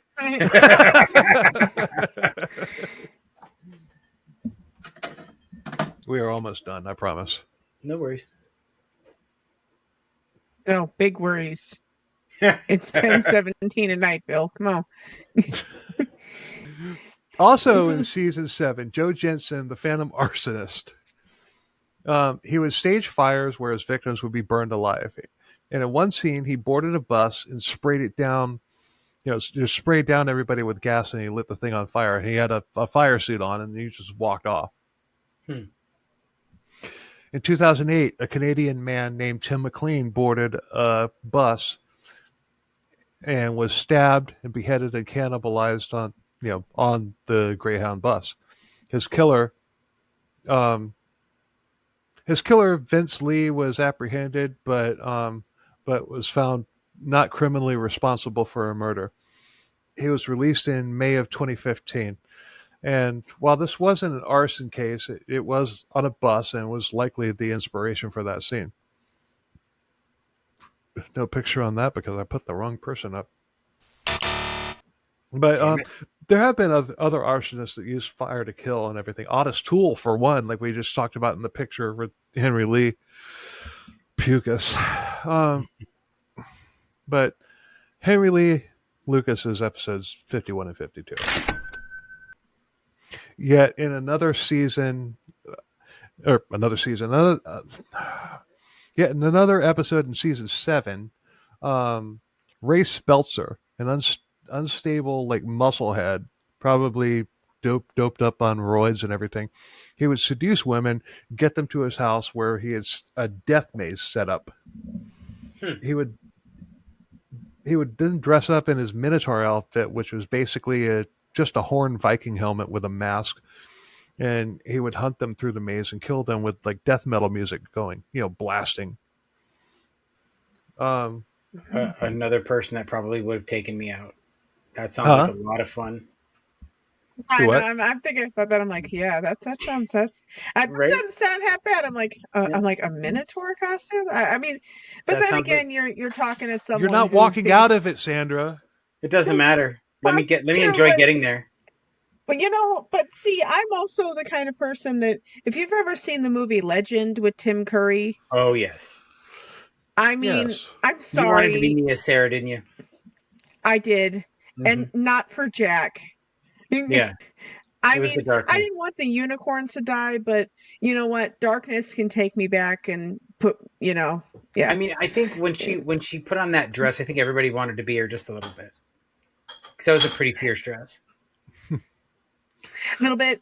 Yeah. I mean, use those horns, those are like, perfect grip. Anyway, yes. So, yeah. Sorry, Bill. No, I want Sandra to keep going. Well,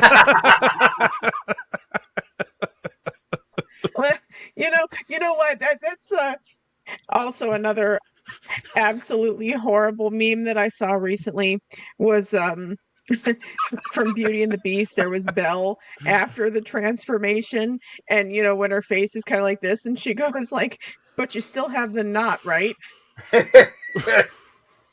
My favorite meme is, what is the difference between 50 Shades of Grey and the first 48? What? The Millionaire. Never seen. What?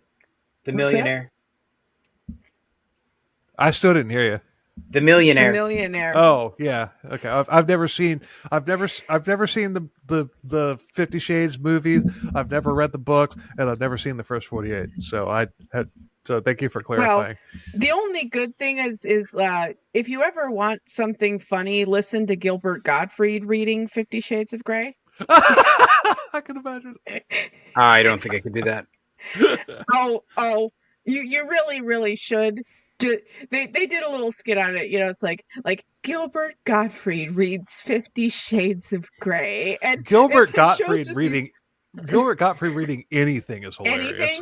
Anything, but this was great because it's just showing these women listening to this, and I think my favorite one was when this woman's like sitting on a park bench and she's just eating her salad, looking like, And it's like Gilbert Gottfried,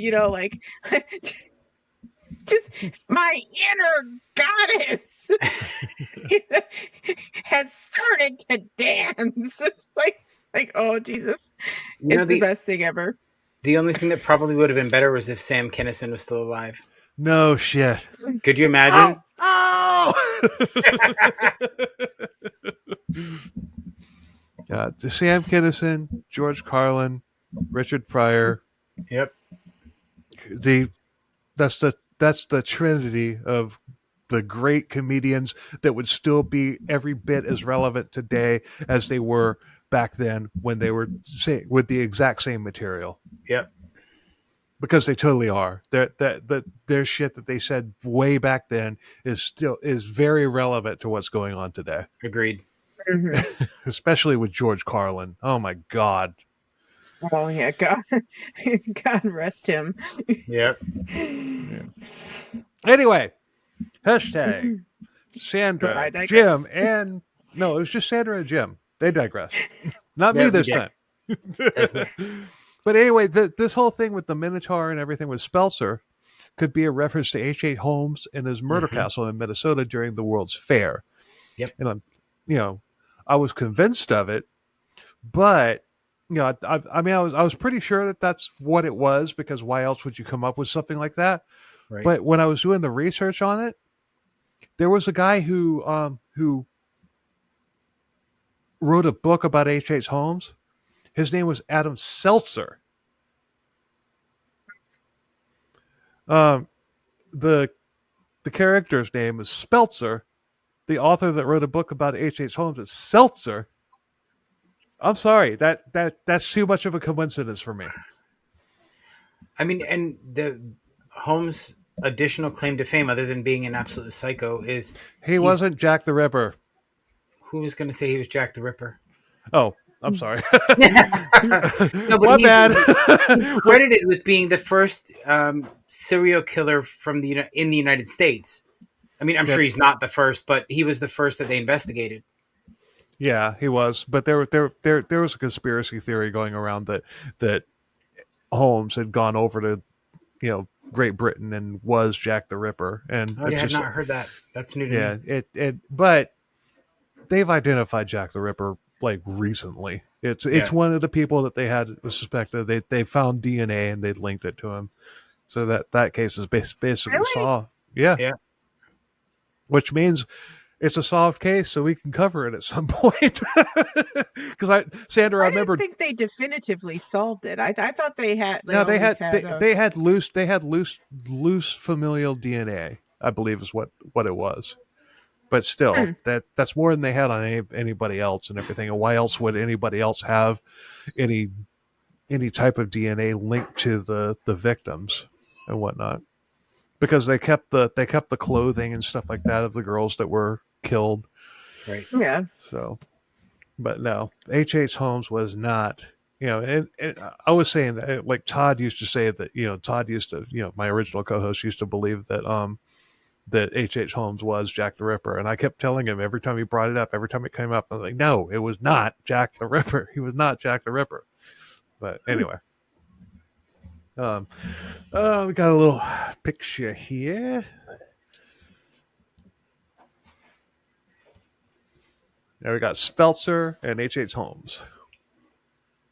The mustache, yet again. I'm looking at the goatee. I didn't even notice the mustache. Sorry.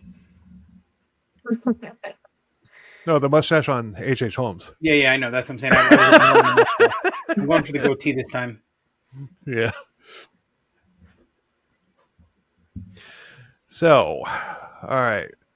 Home stretch. In Dexter New Blood, which was the series that came out, but Jim, I couldn't do this. I couldn't do this series without the big bad and New Blood. Yep. But the big bad Kirk Caldwell, played by Clancy Brown, which is one of the greatest villain actors of all time, and Mr. Krabs, but he was also Kurgan on Highlander.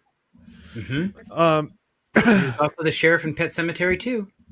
He was, but Kirk Caldwell was based on Robert Hansen. Caldwell kidnapped women in upstate New York and hunted them in the wilderness. And he kept the 30 bodies preserved in an underground bunker. And ironically, other serial killers would just keep trophies. He kept everybody and kept their bodies preserved. Yep. But ironically enough, his last victim, Shannon Liu, was a true crime podcaster who was like investigating this because she was investigating him. I don't remember exactly how she found out that how she got clued onto him, but Shannon Liu is a true crime podcaster who, in my opinion, she was based off of the Rotten Mango true crime podcast host Stephanie Sue. Shannon Liu, Stephanie Sue, both Asian women, both and it's just the way that the way this character Shannon Liu talked is a lot like how Stephanie Sue talks on the podcast Rotten Mango. I don't know. That's just my opinion. I don't know. And Rotten Mango is one of the podcasts I listen to a lot because it's just like you get a whole lot of information. She's incredible. Yeah. So Robert Hansen would kidnap women in Anchorage, Alaska, and he would rape them and then release them into the wilderness and hunt them. You know, he killed at least 17 women between 1972 and 1983. There's lots of movies that have been based on Robert Hansen and what he did. Lots of them. I mean, there's just every movie about the hunt and everything. That seems to be a popular theme these days. There's been like at least 3 movies based on this in like the last like 5 years that have been released, and they all suck. But now, once again, another Reader's Digest condensed version of it and everything, because that's something I'm going to cover at some point eventually. But wrapping up, we have, drumroll, Pedro Rodriguez Filho. Yes. And I hope I'm saying that right. But it looks right. I don't know, though. Yeah, but he was once described as the perfect psychopath. In total, he was a Brazilian killer who was responsible for at least 70 murders, 10 of which he committed before he turned 18. Yep. And like many killers, Filho later claimed to have actually murdered even more victims. I mean, this bit is from allthatinteresting.com. I mean, he was the person who the Dexter books and TV series were loosely based on. Yep. When, what separated Pedro, I'm just going to call him Pedro, from other killers were his targets. According to Pedro, he killed more than 100 drug dealers, rapists, and murderers. In other words, he claimed that he had not killed anybody who was truly innocent, much like Dexter. Yep.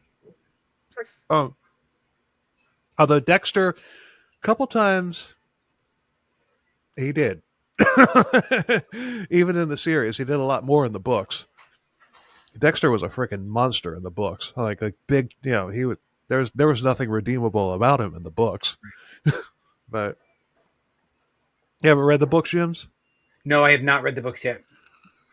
Oh man, it's apples and oranges. I mean, they anyway.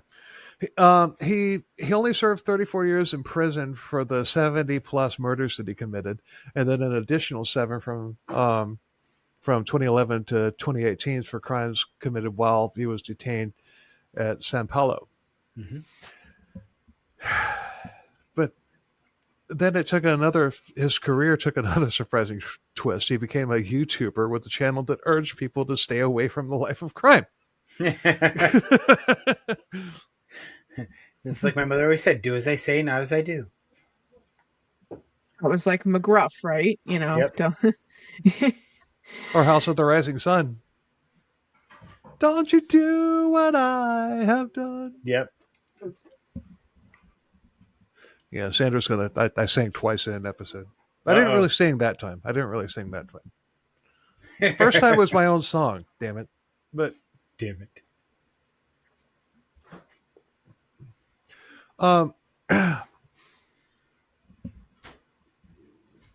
I think it's interesting because Pedro, it's reported that his first murder took place when he was 14.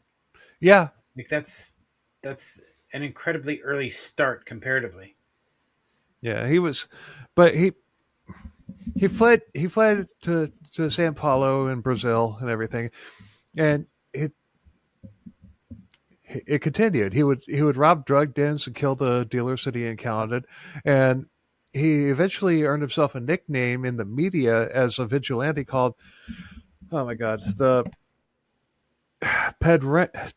Pedrino Matador, which translates Little Petey Killer. Easy for you to say. Not really.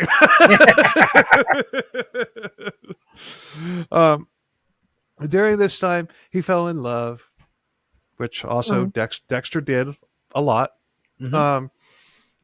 Maria Appreciatia Olympia, and he called her. He had a nickname for her. and they soon began living together. She became pregnant, but then she was killed by a gang leader hoping to strike back at Pedro, which also ties to Dexter's origin story. It does.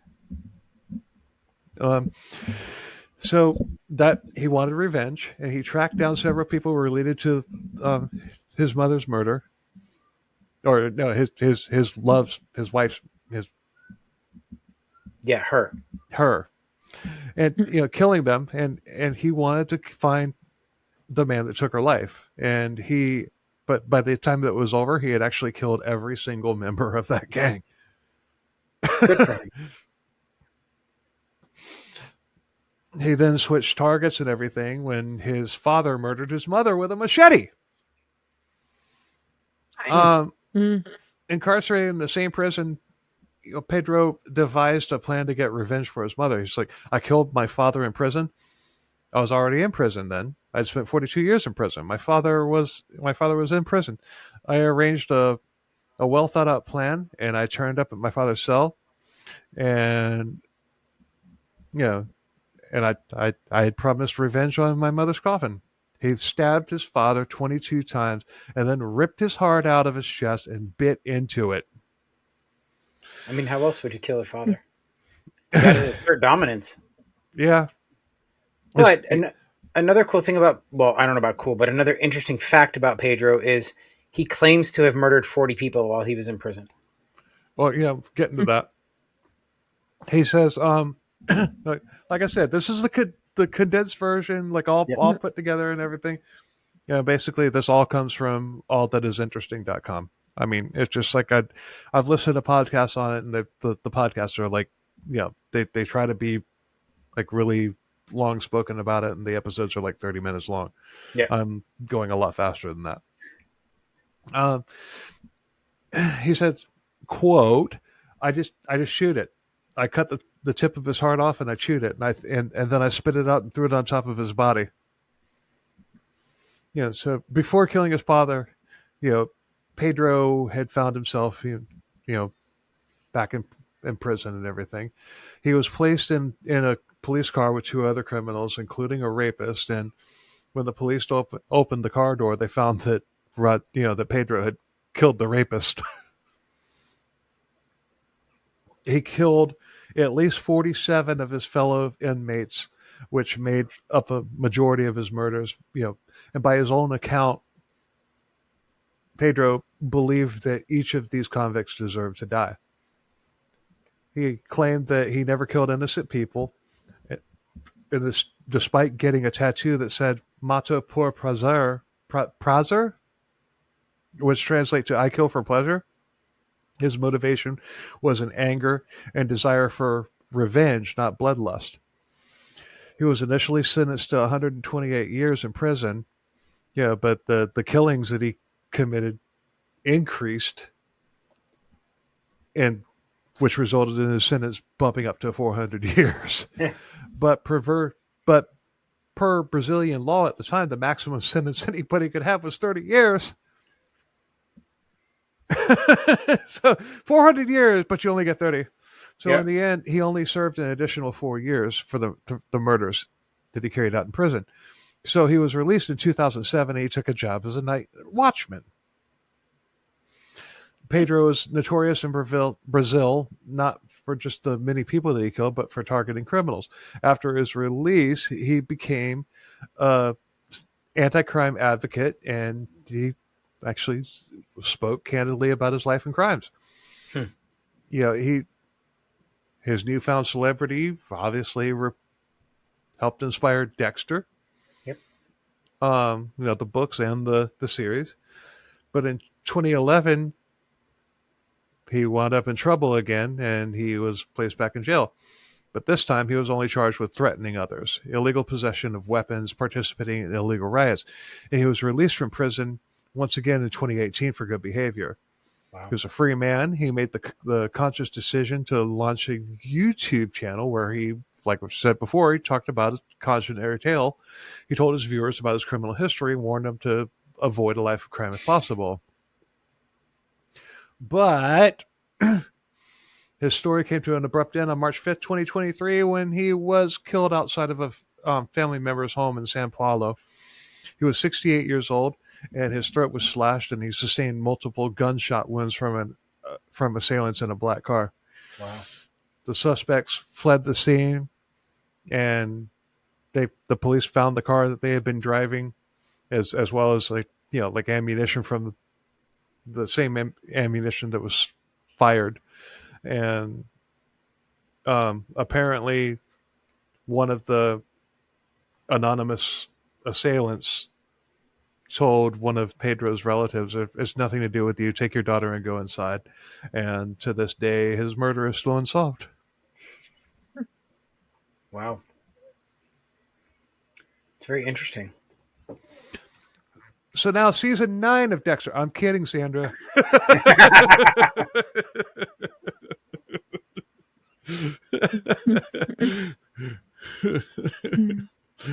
So, Sandra, are you going to check out the show now?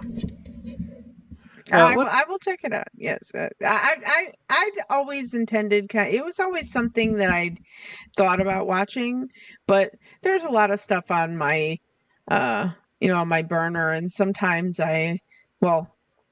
normally when I come home from work and I'm exhausted, I always say that I don't have the spoons to watch something new, because then I have to pay attention to it. I just want something mindless that I've seen before, and that's just if you watch Dexter, more than likely the first episode will grab you. If the first episode doesn't, and you watch the second episode, you'll be grabbed by the second episode. I mean, it grabbed me with the first episode. I mean, I was just like all in. It was a very interesting story to start, like right at the jump. So, I mean, a lot of TV series have that slump with the first and second seasons. No, not with Dexter. It was just like balls to the wall, all guns blazing, boom. I mean, and if you're a Star Trek fan, Star Trek Discovery took 3 seasons to find its groove. So then they lost it. I'm a TNG fan. I'm a TNG, and then Voyager was good. I never watched Discovery. I did not get into Star Wars or Star Trek until Mandalorian, and then I went back and I watched. So, funny story, unrelated, but I did not watch the original trilogy of Star Wars films for 30 years. Oh, wow. Because when I was a kid, home perms were all the rage, right? So every summer, my sister got a home perm. Every time she was getting that perm, Return of the Jedi was on. And I could just smell the chemicals every time anything Star Wars came on. And I couldn't get over it. For 30 years, I couldn't do it. Yeah. I finally got over that, and then I got into Discovery. Actually, got me into Star Trek. I liked it enough that I started exploring the older versions and getting caught up on stuff. Discovery lost me when they went into the future. It's just like, it's just like with all the stupid stuff, like okay, well, let's just have force fields hold the nacelles together and all that stuff. It's just like dumb and all that stuff. But it's just like, I don't have a problem with with like the current event aspects and everything that they covered. I don't have a problem with that. Although I do think that it was kind of funny that, like, in the earlier seasons, like before it lost me and everything, you would have the ship getting pummeled by an enemy, and you would have the Doctor and you would have Stamets, like talking about their feelings for each other and stuff like that while the ship is getting pummeled. Yep. And everything. And then with the very first episode of Strange New Worlds, there was a shuttlecraft that picked up Captain Pike, and it was called the Stamets. And I'm thinking to my and that's like I got it because my whole I had a major problem with like, okay, they're discussing their feelings for each other, and the ship's getting blasted by an enemy and everything. And they're like, "But I love you so much," and blah blah blah blah blah, and I it has nothing to do with the fact that it was two gay characters. I would have said the same thing if it was a man or a woman, but it's just like you're discussing their your feelings for each other and everything. So it's just like. So when that shuttlecraft, the Stamets came up and everything, I'm like, see, that's what happens when you're discussing your feelings when the frickin' ship is getting pummeled. That's what happens. That's a fair assessment. I mean, if you're not concentrating on defense at that point, what are you really doing with your life? Right. So literally. So meanwhile, somebody that like. Actually does their freaking job and like goes crazy and does like they get a starship. No, Stamets, you get a shuttle. Right. And now we're going to bring in Sandra's husband, Doug, to do his Beer of the Week segment. What's up, Doug? What's up, Bill? How you doing? I'm good. You got something Dexter related for us? Dexter related? No, not really, but it is close to Miami, right? Is that I believe that was the location, right? Pretty much. The majority of the show takes place in Miami. Right. Okay. So it's not necessarily Miami, but it is South Florida, in Oakland Park, Florida. So it's south, between basically Fort. Yeah. Port Lauderdale. So it basically close. But this is one of my favorite breweries in Florida. It's kind of far away from us. So I've only been here once, but I have been here. I've done the tour here. This is from Funky Buddha. All right. Funky Buddha. They are very funky. They do have a lot of different styles of beers, but they're dark beers, as we know on the channel. I am especially fond of. This is their beer called Void Shaker. And it is a whiskey barrel-aged vanilla latte stout. So that's a lot going on in a can. Yes. Beer with whiskey and vanilla. Yes. It is 11%. So 11% in a can, which is kind of impressive. But here, let's give it a pour here real quick, and I'll talk about it. So as most of the dark beers I do on the channel, very thick, pours like motor oil. Very dark color. I don't know if the camera's picking it up, but kind of amberish as well. Yep. So a little bit of a head, not much, which is good, especially for a barrel-aged stout. A little bit of head, not much. It's leaving a little bit of residue on the glass as I sift it here, which is awesome. One of the bad boys is going to mess you up. No. But it's 11%. And on beeradvocate.com, where I get all of my beer reviews and such, it scored a 91 out of 100. A lot better than the one we did last week, Bill, if you remember fondly, my review of Coors Light. And if they sponsor us, we love Coors Light. If they sponsor us, we love you. Yes. Oh yeah, definitely a lot of vanilla on the nose. Oh yeah, and the whiskey as well. Vanilla and whiskey are coming through very strongly with this beer. Actually, I could see how vanilla mixed with whiskey would actually taste pretty good. I'm not even a liquor drinker, but I can see where that would taste pretty good. Yeah. So, but yeah, definitely the whiskey and the vanilla are definitely coming through on the nose. But it's their limited edition barrel aged imperial stout. It's mysteriously dark. This is the readout of how they define it. Perfectly balanced and aged exclusively in High West distillery barrels. So the whiskey they use is from High West. But here, let's give it a taste.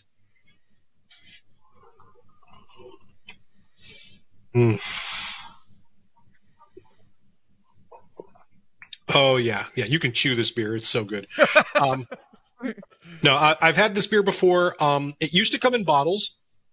And several years ago, we're talking, I think, pre-COVID, it used to be sold in bombers. So a 22-ounce bottle is the only way you could get it. Then they went to 4-pack bottles, and now they're in 4-pack cans.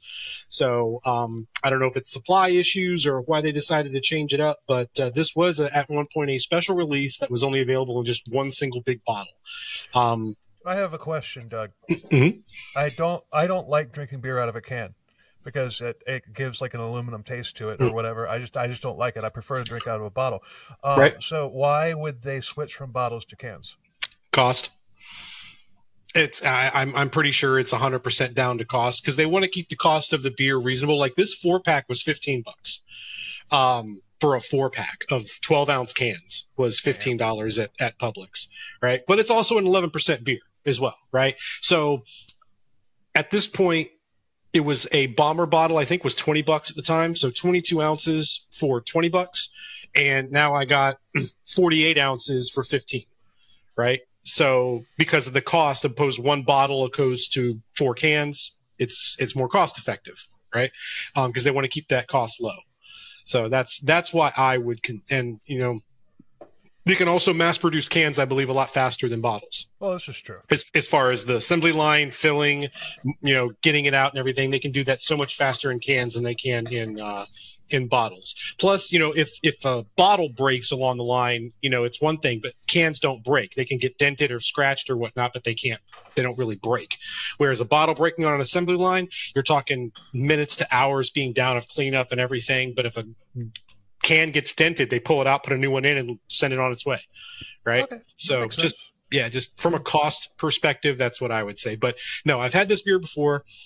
I will say from this brewery, and if I can get my hands on it, I will, and I'll review it on the show. But they do a beer that has literally the name of the beer is the 4 words that I look for in a beer. And if a beer has one of these 4 words in it, I usually draw an eye to it, and I'm intrigued by it. But their beer that they sell, it's called Maple Bacon Coffee Porter. It's a beer you have at breakfast, but it is so good. It is one of the best beers I've ever had from them. It is amazing. And I think the logo for it, at least the last time I had it, was literally a pig in a coffee cup, like sipping on the beer. I mean, it was amazing. Just like a pig in a jacuzzi, but the jacuzzi was a coffee mug and just sitting in it, drinking the beer. But Maple Bacon Coffee Porter is one of their best beers I've ever had. It is amazing. That beer is about $40 a bottle, and I believe it still comes in the 22-ounce bombers. So, okay. All right. Well, I learned something. So, thanks a lot for bringing us that one. I'm always interested in learning, even if I'm not going to drink the stuff, because I'm stuck on my Bud Light, as any longtime listener of the show knows. Yep. They need to sponsor us. But I'm going to get you converted. I'm going to get you onto a good beer. Trust me. One of these days, I'm going to get you. I'm going to get you on. You're going to taste it, and it'll be like, okay, I'm never going back to Bud Light again. This beer is an extra $3 or $4 that I normally pay, but it's so much better. So, are you? I'm going to find one. Doug, are you just a beer guy, or do you like cider too? Because I'm a big hard cider fan. Oh, I love cider. I love cider. My favorite is Magners. If you can find it, it's kind of hard to find, but Magners makes an amazing cider. What are some other ones that I've had? I was at Tampa Bay Brewers Ball a few weekends ago, about a month ago now.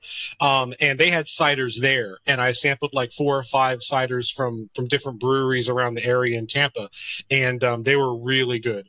Also, I'm a big mead guy. I love mead as well. I used to brew mead back in the day, and I've also brewed beer as well. I've home brewed before and such. So very, very passionate about beer, mead, cider, whiskey, bourbon, all the fun things in life. I love all of them.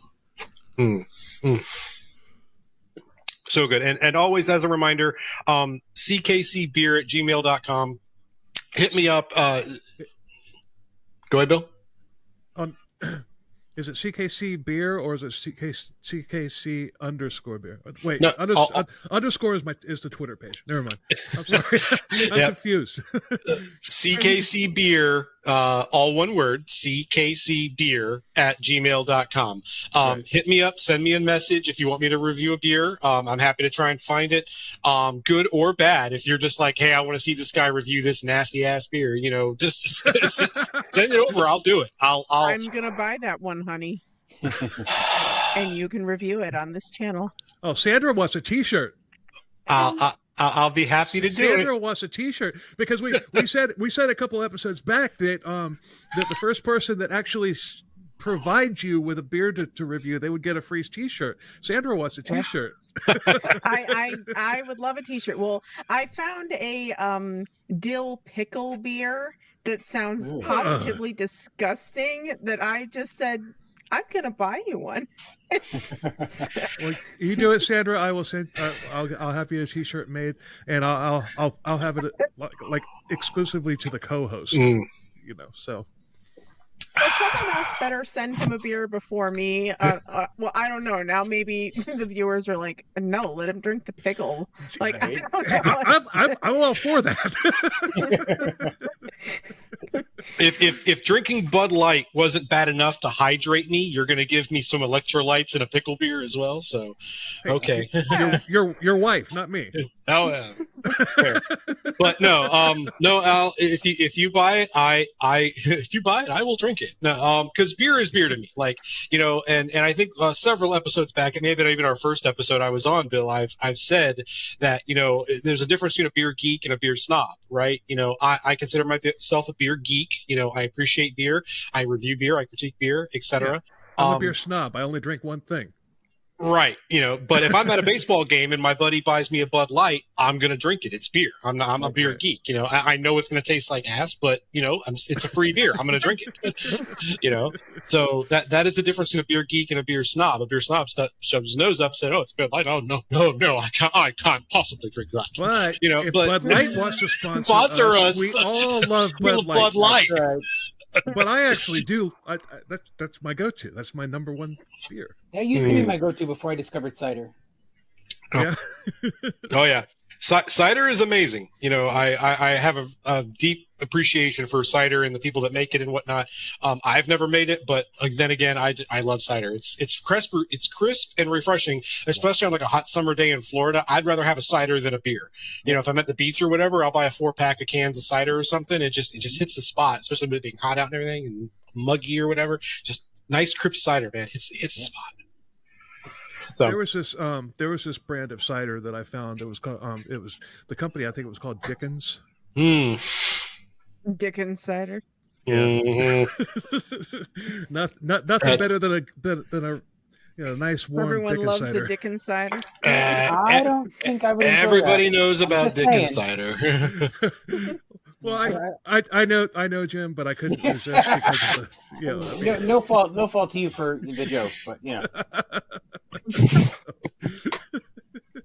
But I had to go there. It was the first time we talked about cider, and I've been waiting for this. I've been waiting for this moment. So I had to talk about. I had to talk about Dickens cider. Yeah. The ironic part is we have a gay man on as a guest. Yeah. So that's CKCB. That's just CKCB. That's just how things go on this show. There is no shame in it. I'm all for a good joke.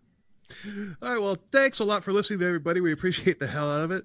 Please subscribe and follow the YouTube page, or comment, or follow us on whatever streaming platform you use, Spotify, iHeart, Apple, whatever. 5-star ratings are awesome. Really helps us grow, but what helps the most is the word of mouth. So if you like us, tell a friend, and if you hate us, tell an enemy. And until next week, later. Cheers. Bye. Cheers.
make it right for you. It's the end of the